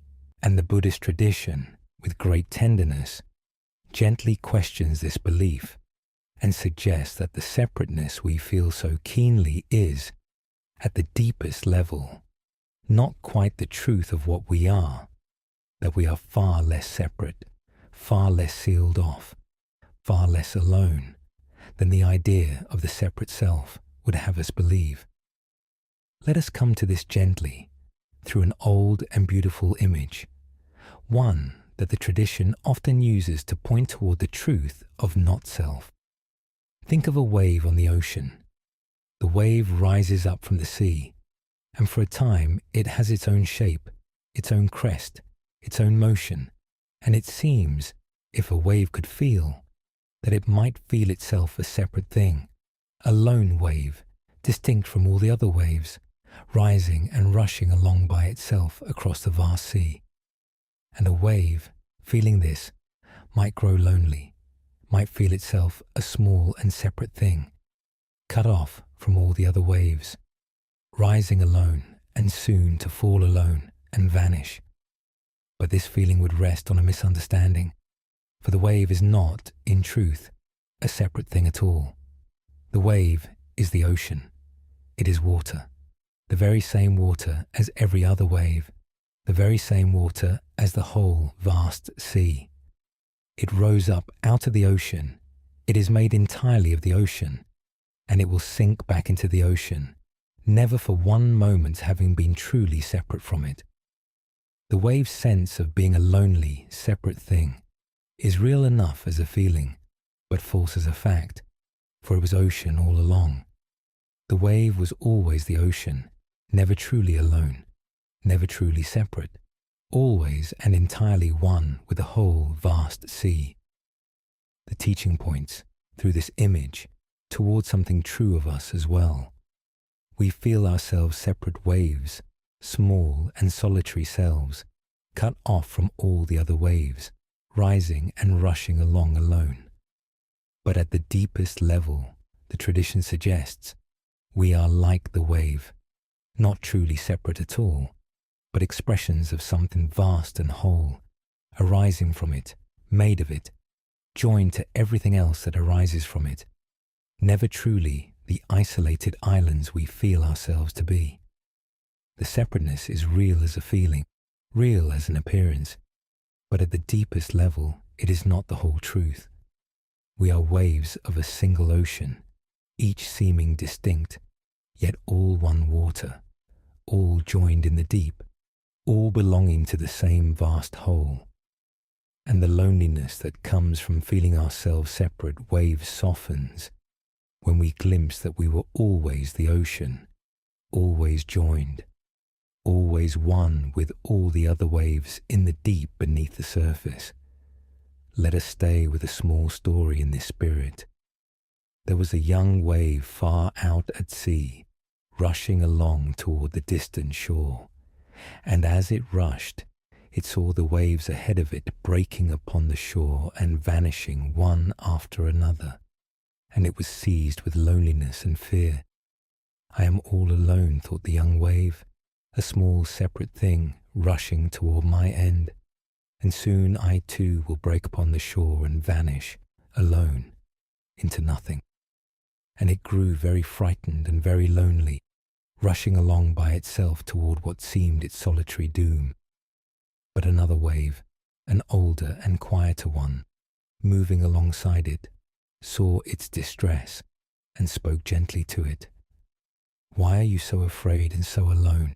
said the old wave. And the young wave said, "Because I am a separate wave, rushing alone toward my end." And the old wave said, "Ah, but you are not a separate wave. You are not only a wave, you are the ocean. Look beneath your crest, down into the deep. You and I and all the waves are one water, one sea, joined in the deep beneath all our separate crests. You were never separate. You will never vanish. You are the ocean itself, wearing the shape of a wave for a while. And when the shape is gone, the water, which is what you truly are, remains, joined forever to the whole vast sea."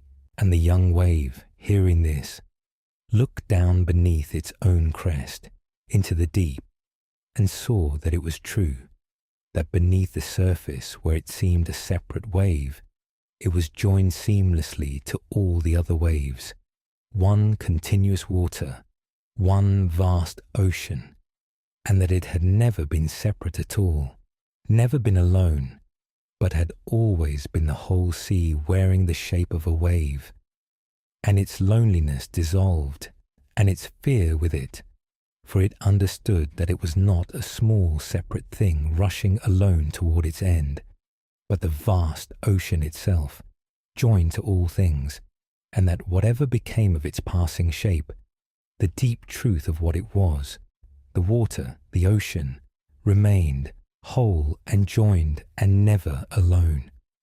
It rushed on toward the shore no longer lonely, no longer afraid, for it had glimpsed beneath its own separate seeming crest the vast and joined ocean that it truly was. Let us rest here for a moment. As you lie here tonight, feeling yourself a small and separate wave, you might look gently beneath your own crest into the deep and consider that you may not be as separate as you feel, that beneath the surface of your separate seeming self, you are joined to all things, arising from the same vast whole, made of the same one water as every other being, never truly the isolated island the lonely heart believes. You are a wave, yes, with your own shape for a while, but you are also the ocean, joined in the deep to all the other waves. Take a slow, soft breath and feel beneath your separateness the vast whole to which you belong. You need not force the feeling or fully understand it. Only let the tight sense of separateness soften just a little, and let yourself sense, however faintly, the deep sea beneath the wave. When you are ready, we will go on together. This is a subtle teaching, and we need not grasp it all at once, nor believe more of it than we can feel. But even a glimpse of it softens the loneliness, for the deepest loneliness rests on the sense of being an utterly separate self. And even a small loosening of that sense, even a glimpse of the deeper joining beneath the surface, lets a little of the ache dissolve. We do not have to become philosophers or to understand the whole mystery of the self. We have only to loosen a little the tight belief in our own utter separateness, to entertain the gentle possibility that we are more joined, more whole, more one with all things than the separate self believes. And in that loosening, that gentle opening to the deeper truth of connection, the loneliness of the separate wave begins quietly to ease. And notice how the image comforts even our fear of endings, for this too is woven into loneliness, the sense of rushing alone toward our solitary end. The wave does not truly end. Its shape passes, but its water, which is what it truly is, returns to the ocean, joined forever to the whole. And whatever we make of the deep questions of our own nature and our own end, the image offers a quiet comfort that we are held within something far vaster than our small separate selves, something we arose from and belong to and cannot fall out of, something that holds us whether we feel separate or joined, whether our small shape persists or passes. We are held in the vast ocean of being, and we cannot fall out of it, and we were never truly separate from it. And in that deep belonging, there is a comfort that reaches beneath even our deepest loneliness and our deepest fears. There is another way the tradition gently loosens the sense of the separate self, and it is worth resting in, for it reveals how much of what we take to be our solitary sealed-off self is in truth made of everything around us. Consider, the very language in which you think your loneliest thoughts was given to you by others. Learn from the countless people who spoke it before you. Your thoughts are woven from words that are not yours alone, but the shared inheritance of your whole people. The ideas you hold, the values you cherish, the very way you see the world, were all shaped by others, by parents and teachers and friends and strangers, and the whole long human culture that formed you. Even the face you think of as uniquely your own carries the features of your ancestors, the ones who came before. When you look closely at the separate self, you find it is made almost entirely of what came from others, woven through and through with the whole world, so that there is hardly a thread of you that is yours alone. The self that feels so separate is, when examined, a meeting place of countless others, a gathering of the whole world in one spot, far more a we than a lonely I. And this is a strange and beautiful comfort, that even in our most private, most solitary inwardness, we are crowded with others, made of others, woven from the whole human world.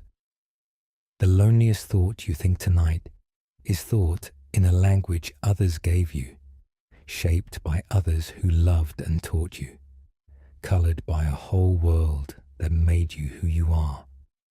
You are never truly alone even in the privacy of your own mind, for your mind itself is a gathering of all who shaped it, a meeting place of the whole world, thick with the presence of everyone who ever touched your life. The separate self, looked at closely, dissolves into a vast company, and the loneliness that depended on that separate self softens as the self is seen for what it is. Not a lonely island, but a crowded meeting place, a gathering of the whole world in one living spot. Feel the body now as part of the vast whole, not a sealed and separate thing, but woven into everything around it. Feel the air moving in and out of you, air that was outside you a moment ago and is now within you and will be outside you again, so that the very boundary of your body is not a wall, but a constant flowing exchange with the world. Feel the warmth of your body made from food that was the sun and the rain and the earth, now become you, soon to become the world again. There is no hard wall where you end and the world begins. There is only a soft and constant flowing, a ceaseless exchange, a deep joining of your body with the whole living world through every breath and every heartbeat. Let the body rest in that joining, not sealed and separate and alone, but flowing, exchanging, woven seamlessly into the whole, a wave of the one sea even in its very flesh. Let each slow breath deepen that sense of joining, of belonging, of being woven into the vast whole rather than sealed apart from it, until the loneliness of the separate self loosens and eases, and you rest in the deep belonging that was always beneath it. There is no wall around you tonight, no island, no sealed and separate self. There is only the wave upon the deep, the gathering of the whole world in one spot, the body flowing with the breath into the vast living whole. So rest here, joined and belonging, woven into all things, and let the deep whole hold you gently down towards sleep. So as you lie here, you might rest gently, in the sense of belonging to the vast whole, being a wave of the one ocean, joined beneath the surface to all things. Let the tight belief in your utter separateness loosen, just a little. Let yourself feel, however faintly, the deep joining beneath the surface of the separate self, the vast ocean of being to which you belong, and from which you can never fall. You are not a lonely island. You are a wave of the one sea, joined in the deep to all the other waves, held forever in the vast ocean of being. So rest in that belonging, that deep joining, and let the loneliness of the separate self dissolve gently into the vast whole to which you have always belonged. Let the breath be slow and soft now, and let each breath be like the gentle rising and falling of a wave upon the deep, your small separate shape rising and falling upon the vast ocean of being that holds you and joins you to all things. There is no need to feel a separate island tonight. You are a wave of the one great sea, joined in the deep, held always in the vast whole, never once truly alone. So rest here, belonging, joined, held in the great ocean of being, and let the deep whole hold you gently as you drift down toward sleep. And if the sense of separateness returns later in the night, insisting that you are a lonely island cut off from all things, you need not believe it. You will simply look beneath your crest again, gently into the deep, and remember the vast ocean to which you belong, the one water you share with all things, the deep joining beneath the separate surface. Each time the separate self reasserts itself, you may glimpse again the vast whole beneath it, until the loneliness of the island softens, and you rest, a wave of the one sea, joined and held in the vast ocean of being. You need not grasp the whole mystery of it. Even the faintest glimpse beneath your own crest is enough to loosen the ache. enough to feel yourself belonging to something vast that holds you and joins you and cannot let you fall. So rest in that belonging, however lightly you can feel it, and drift, joined and held, softly down toward sleep. We have loosened the deep root of loneliness, the sense of the utterly separate self, and glimpsed the vast whole to which we belong. And now, near the end of our long night, there is one more tenderness to offer, the gentlest and most intimate of all. The tenderness we can offer our own lonely heart, becoming for ourselves the kind and loving companion we have longed for. So let us turn now gently and slowly to the tender art of holding your own heart with love. There is a tenderness we have touched on through this whole long night, and now, near its end, let us give it its own quiet place, for it is perhaps the most healing of all the medicines for loneliness. It is a tenderness we can offer to our own heart, the kindness we can turn at last toward ourselves. For when we feel alone, when we long to be held and comforted, and there is no one there to hold us, we often forget that there is one person always present who can offer that comfort, ourselves. We can become, for our own lonely heart, the kind and gentle companion we have been longing for, holding our own ache with the same tenderness we would offer a beloved child, a dear friend, anyone we loved who was hurting. And in learning to hold our own heart tenderly, we discover a source of comfort that is always available, always present, never absent, the warm and gentle presence of our own kindness toward ourselves. It is a comfort that cannot be taken away, that does not depend on anyone else being near, that we carry within us always, ready to be offered to our own heart in any lonely hour, for the whole of our lives. Let us understand why this matters so much for the lonely heart. When we are lonely, we often, without realizing it, add cruelty to our ache.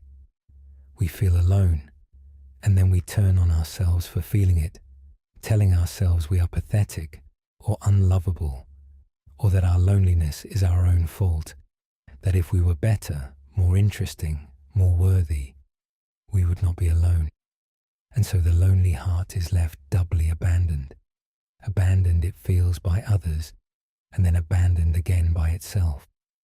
Left alone with its ache and given by its own inner voice. Not comfort, but criticism. This is a deep unkindness, and it is one we can gently learn to undo. For the lonely heart does not need our criticism. It needs our comfort. It does not need to be told it is unworthy.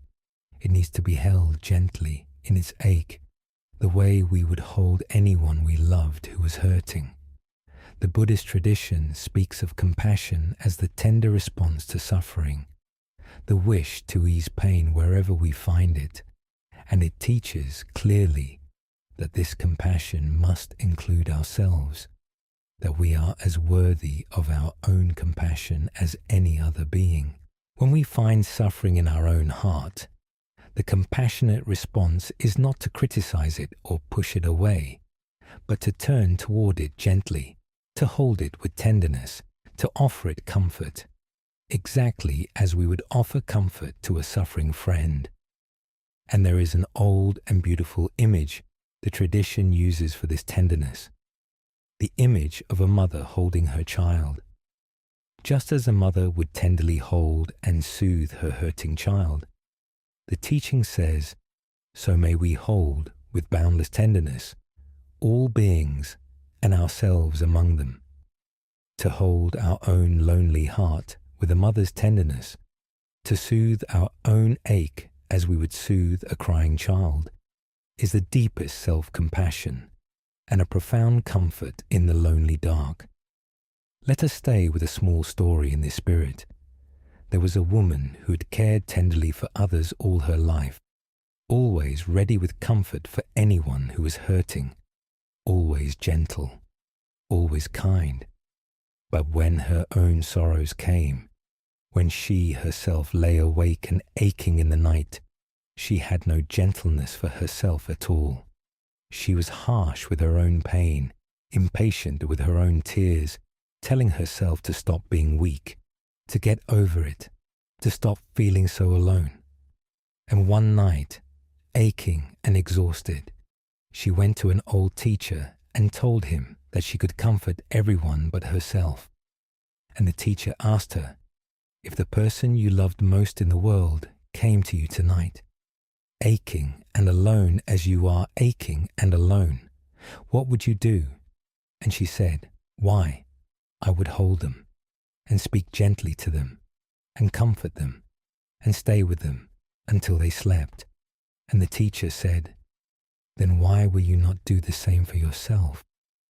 Are you not also someone worthy of comfort? Is your own aching heart not also deserving of tenderness? Go home, he said, and tonight, when the ache comes, hold your own heart as tenderly as you would hold the one you love most in the world, for you too are worthy of your own compassion.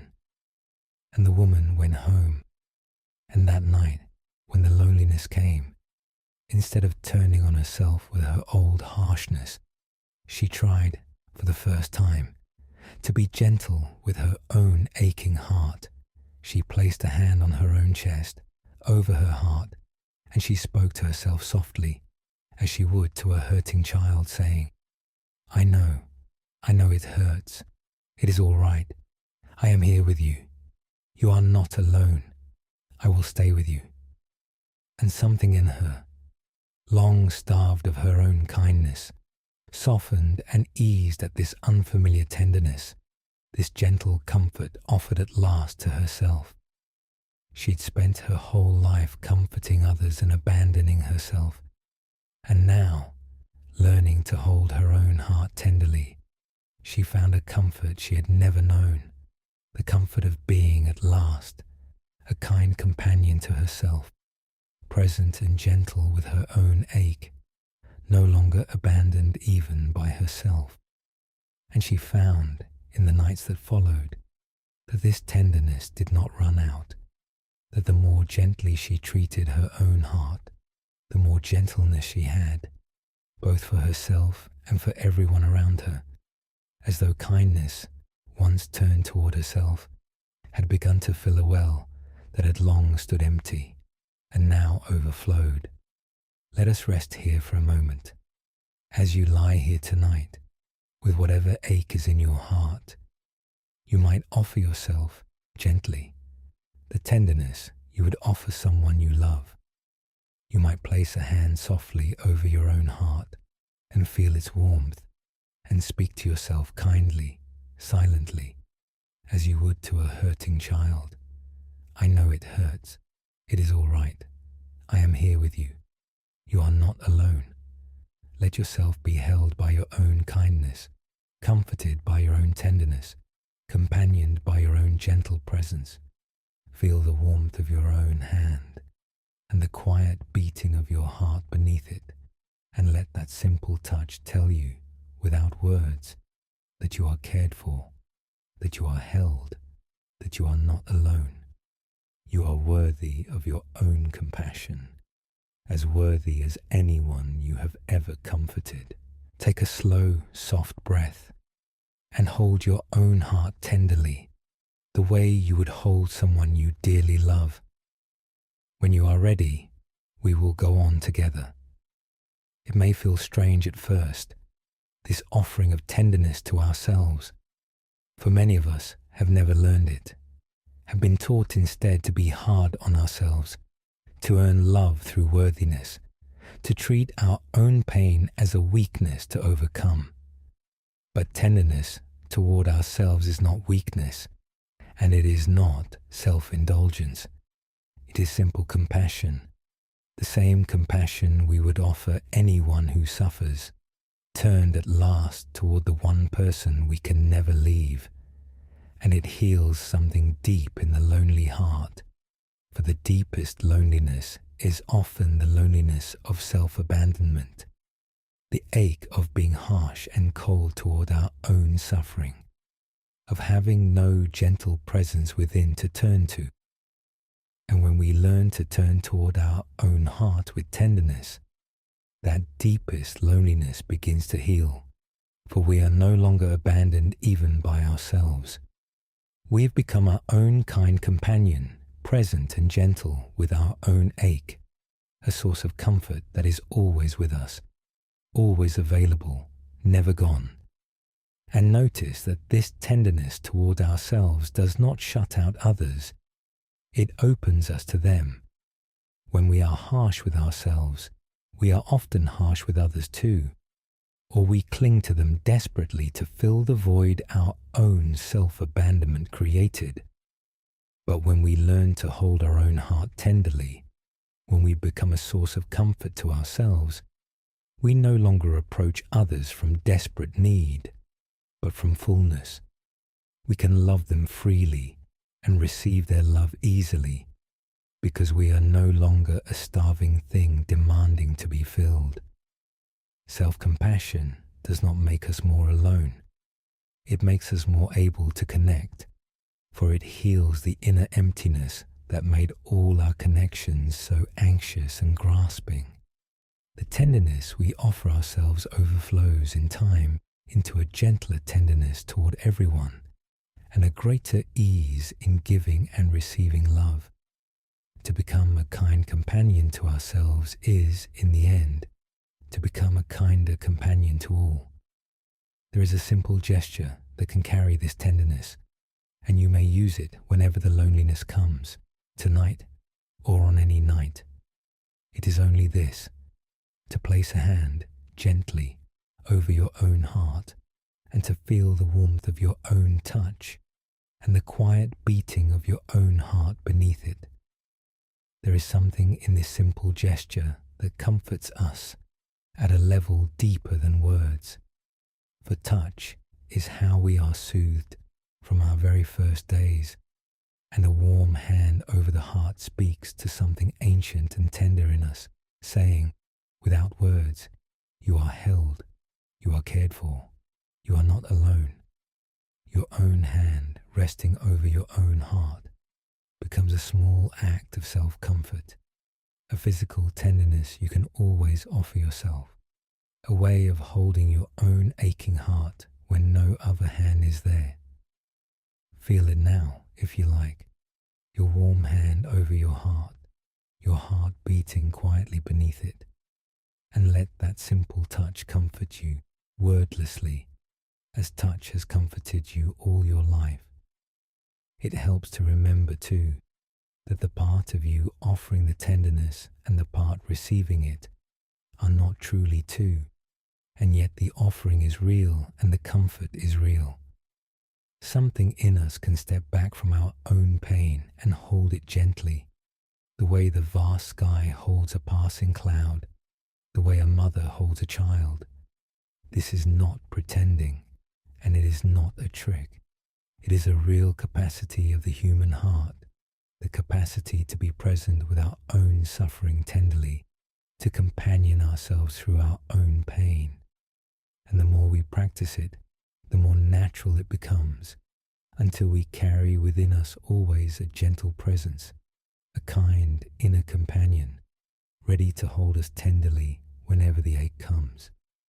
You are building that companion tonight, with every gentle word you offer yourself, with every soft touch of your hand over your heart, with every moment of tenderness toward your own ache. And that inner companion, once built, is always with you, a source of comfort you carry within, available in every lonely hour for the rest of your life.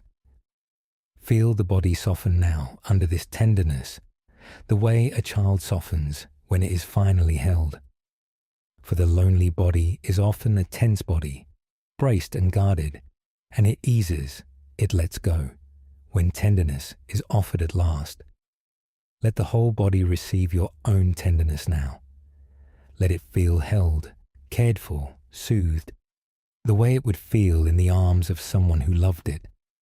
Let the shoulders soften, the chest ease, the whole body relax into the comfort of your own kind presence, no longer braced against a cold and abandoning world, but held gently in your own warm care. Let the body be soothed, tended, comforted by your own tenderness, softening and easing and settling into rest, held at last in the gentle care it has been longing for. Let each slow breath deepen that tenderness, that self-comfort, that gentle holding of your own heart until the loneliness is soothed in it and the body rests, held in your own warm care, companioned by your own kind presence. There is no need to abandon yourself tonight. You can be your own gentle companion, your own source of comfort, your own tender care, holding your own heart softly through the quiet hours. So rest here, tenderly held by your own kindness, soothed by your own gentle presence, and let that tenderness carry you softly down towards sleep. So as you lie here, you might hold your own heart tenderly now, offering yourself the comfort you have longed for, becoming, for your own lonely heart, the gentle companion it needs. Speak to yourself kindly and softly. Soothe your own ache as you would soothe a beloved and frightened child. Be present with your own suffering, gentle with your own tears, warm toward your own tired heart.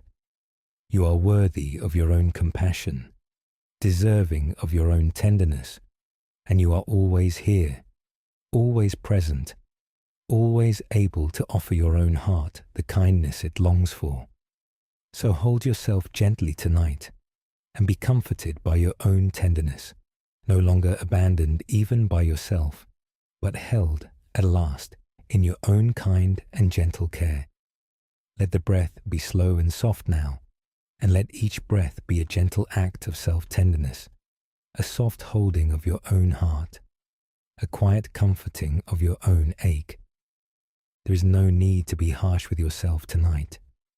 You may be gentle, tender, kind toward your own tired and lonely heart, holding it softly as you would hold anyone you loved.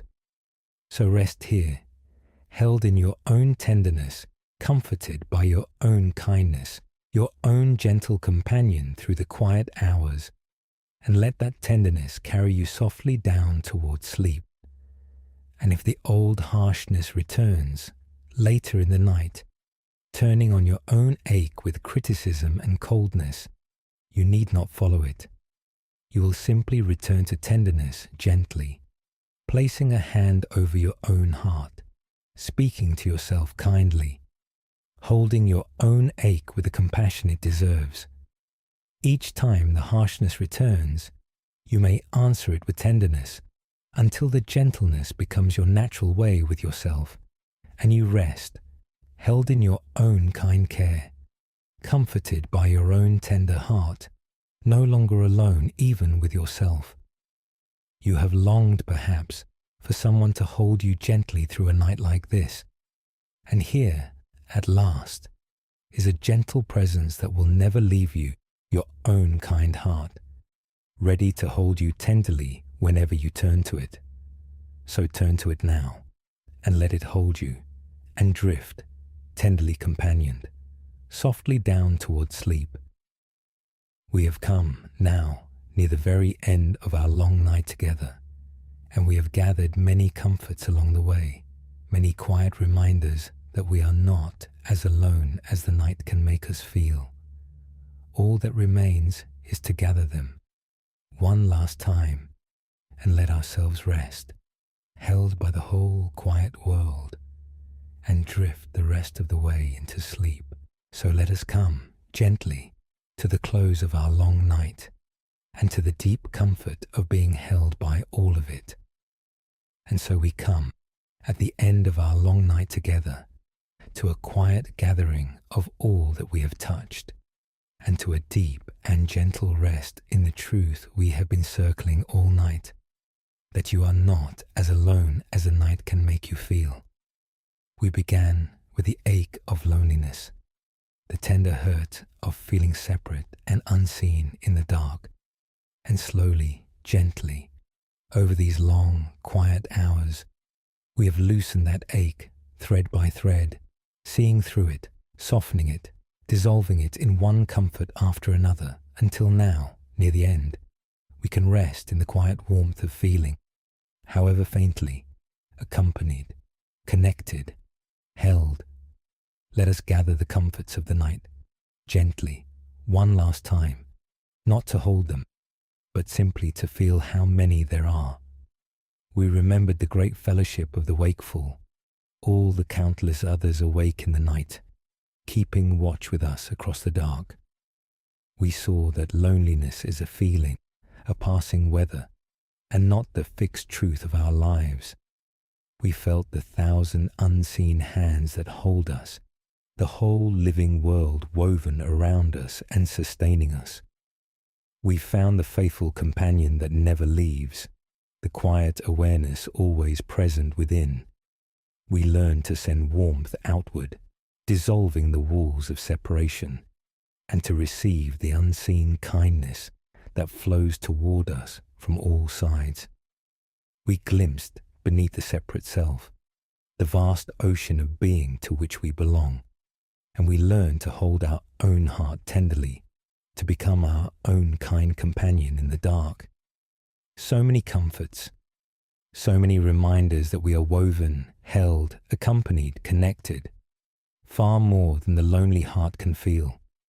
And now, let them all settle into one simple, quiet feeling, the feeling of being held by the whole quiet world. For that is what all these comforts point toward in the end. You are held. You are held by the great fellowship of the wakeful, and by the 1,000 unseen hands, and by the whole living web of the world, and by your own faithful awareness, and by the warmth that flows toward you and the warmth you send out, and by the vast ocean of being to which you belong, and by your own tender heart. You are held on every side by more than you can see or count, and you may rest now simply deeply in that being held, letting the whole quiet world hold you gently as you drift toward sleep. Let us rest here for a moment, this last time. There is nothing more to understand tonight, and nothing more to solve, and nothing more you need to do. There is only this, to let yourself be held. If the ache of loneliness still lingers, even a little, you might simply let it be held too, gently, in the vast warmth of all that surrounds you, a small cloud in a wide and tender sky. You do not have to push it away. You have only to let yourself and it be held. Take a slow, soft breath and feel yourself held by the whole quiet world. When you are ready, we will drift the rest of the way together. Feel now how you are held even in the simplest, most physical way. The bed holds you, supporting your whole weight, so that you do not have to hold yourself at all. The roof holds off the night. The walls keep you warm. The dark itself wraps gently around you, soft and close, like a blanket over the whole world. And beneath you, holding the house, holding the ground, holding everything, is the vast and patient earth, which has held every being that ever lived, and holds you now steadily, surely, as it turns slowly through the night. You are held by the earth itself tonight, one small life cradled on its vast turning surface, along with all the other lives it holds, the sleeping and the waking, the near and the far, all of you held together on the one turning earth beneath the one wide sky. Let the whole body rest now in that being held, releasing the last of its holding. Let it grow soft and heavy and completely supported, held by the bed, held by the earth, held by the whole quiet world. There is nothing you must hold up tonight, not even yourself. You are held. Let the shoulders release, held. Let the arms grow heavy, held. Let the chest soften, held. Let the whole body sink into the deep support beneath it, held on every side, cradled by the earth, wrapped in the soft dark, needing to hold nothing, needing to do nothing, only to be held and to rest. Let each slow breath deepen that sense of being held, until there is no holding left in you anywhere, only the deep, soft rest of one who is held completely by the whole quiet world. There is nothing more to carry from this night, not even these words. Let them go gently, like everything else, into the quiet. Let them dissolve into the soft dark, into the deep rest, into the simple feeling of being held. You came to this night carrying the ache of feeling alone, and over these long, quiet hours, that ache has been softened, loosened, eased, held, until now you may rest, feeling however gently, accompanied, connected, held by the whole quiet world. You are not as alone as the night made you feel. You never were. And you may rest now, held on every side, and let sleep come and carry you the rest of the way. And should the ache of loneliness drift back, even now, even at the very end of the night, you need not be troubled by it, and you need not face it alone. Let it be held too, gently, in the vast warmth of all that surrounds you, a small passing cloud in the wide and tender sky of the night. You have a hand you can place over your own heart. You have the company of all the wakeful. You have the whole quiet world holding you on every side. So if the ache returns, simply let it be held, along with you, in all that warmth, and let it soften there and pass, and leave you resting in the deep, quiet company of the night. There is nothing you must do with it, but let it be held, as you are held gently, until it eases, and you drift on down toward sleep. Remember too, as you drift, the distant lights we spoke of at the very beginning of the night, all the other windows glowing in the dark, all the other souls awake and keeping watch. Some of them are drifting toward sleep now, just as you are. Some are still awake, keeping the watch a while longer, so that the great vigil of the night is never wholly dark. And you are one of them, one light among the countless lights, belonging to that great scattered fellowship, held in its quiet company as you let your own light dim toward sleep. You are never the only one awake. You are not the only one drifting down into rest now. You are one of the whole quiet company of the night, together in your very solitude, accompanied all the way down into sleep. Let the sense of company settle around you now like a soft warmth as you drift toward sleep. All the wakeful others keeping watch with you across the dark, all the unseen hands that hold you, the faithful awareness always with you, the warmth flowing toward you and from you, the vast whole to which you belong, your own tender heart holding you gently, and the whole quiet earth cradling you as it turns through the night. You are held by all of it, accompanied by all of it, woven into all of it, as you drift down softly into sleep. Let each of these companions of the night stay near you as you go, a gentle circle of warmth around your bed, keeping you company all the way down into the dark. There is nothing to fear in the dark tonight, and nothing to face alone. You are held. You are accompanied. You are woven into the whole quiet world. Let us linger a while longer here, at the end of the night, for there is no hurry now, and the dark is soft and kind around us. Feel how different you are at this end of the night from the one who laid down at its beginning. You came, perhaps, with the ache of loneliness sharp in your chest, feeling singled out, cut off, unseen, the only one awake in an indifferent world. And through these long, quiet hours, that sharpness has softened, that ache has eased, that sense of being utterly alone has loosened its grip, until now you rest in something gentler, something warmer, the quiet sense of being one among many, held in a vast web of connection, accompanied by more than you could ever see. Nothing about your circumstances has changed tonight. You are lying in the same bed, in the same quiet, as when the night began. And yet everything is gentler now, because the seeing has changed, because the lonely story has softened into the truer, warmer story of how deeply and widely you are held. And know that this truer story does not vanish with the morning. The comforts of this night are not only for tonight. They are true always, in the daylight as much as in the dark. You are always one of the great fellowship of humanity, always held by the thousand hands, always accompanied by your own faithful awareness, always able to send and receive warmth, always belonging to the vast whole, always able to hold your own heart tenderly.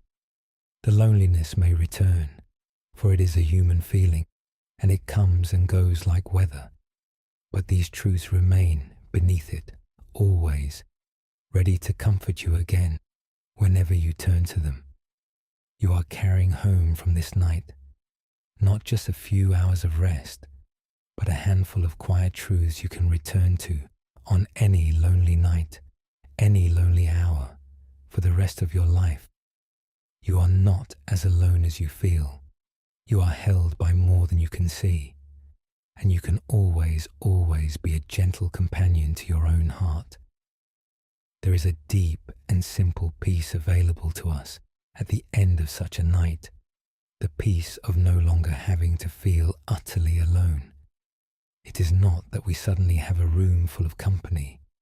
It is that we have seen and felt, however gently, how thoroughly we are held even in our solitude, how the aloneness we feared was never the whole truth, how we are woven always into a vast and tender web of connection that holds us whether we feel it or not. And in that seeing, the loneliness loses its terror, softens into something bearable, something even peaceful, the quiet solitude of one who knows in their bones that they belong to the whole, that they are held by the whole, that they are never, at the deepest level, truly alone. Rest in that peace now, the peace of belonging, the peace of being held, the peace of a loneliness finally softened into quiet company. Let us rest the whole body one last time, gently, from head to foot, letting it be held completely. Let the crown of the head soften and the forehead smooth. Let the eyes rest heavy and still, and the face grow soft and peaceful. Let the jaw loosen and the neck release. Let the shoulders drop, held by the bed. Let the arms grow heavy, the hands soft and open. Let the chest rise and fall gently, easy and slow. Let the belly soften with each breath. Let the hips and the legs grow heavy, sinking into the deep support beneath them. Let the feet fall easy and still, from the crown of your head to the soles of your feet. Let the whole body be soft and heavy and held, cradled by the bed, by the earth, by the whole quiet world, needing to hold nothing, needing to do nothing, only to be held and to rest. Feel yourself now as one small light among the countless lights of the wakeful world, slowly growing dim, softening towards sleep, as one by one the lights of the night go gently out, each wakeful soul drifting down at last into rest. You are drifting down with all of them now, one of the great company of the night, letting go of your watch, sinking softly towards sleep, held all the while by the whole quiet world and by all the others who share the dark. There is no need to keep watch any longer. There is no need to hold anything or do anything or be anything but held. The night will keep its watch without you now. The earth will hold you as you sleep. The whole quiet world will cradle you through the dark. And you may let go completely and drift down softly into rest. Let the breath grow slower now and softer, each one quieter than the last, hardly stirring the deep stillness. There is nothing the breath must do. It breathes itself gently in the dark, as the whole sleeping world breathes softly around you, as the earth turns quietly through the night, as all the wakeful lights grow dim and go out one by one. And you may simply rest in it, held and accompanied, carried on the slow, soft breath down toward sleep, further and further into the deep and gentle dark, held all the way, never alone. So rest now, deeply and gently, held by all of it, accompanied through the dark, no longer alone. Let the ache go, softly, into the quiet. Let yourself be held completely by the whole quiet world, and let sleep rise up around you now, soft and warm and welcoming, like a gentle tide coming in, and carry you down, gently, easily, with no effort of your own, into the deep and quiet dark. You are held all the way down. You are accompanied all the way down. You are woven into the whole quiet world all the way down, and you could not fall out of it if you tried. So let go completely, and let the soft tide of sleep carry you, held and companion and safe, into the deep and gentle dark. There is nothing to fear and nothing to face alone. You are held. You are not alone. You never were. Rest now gently. You are held and sleep.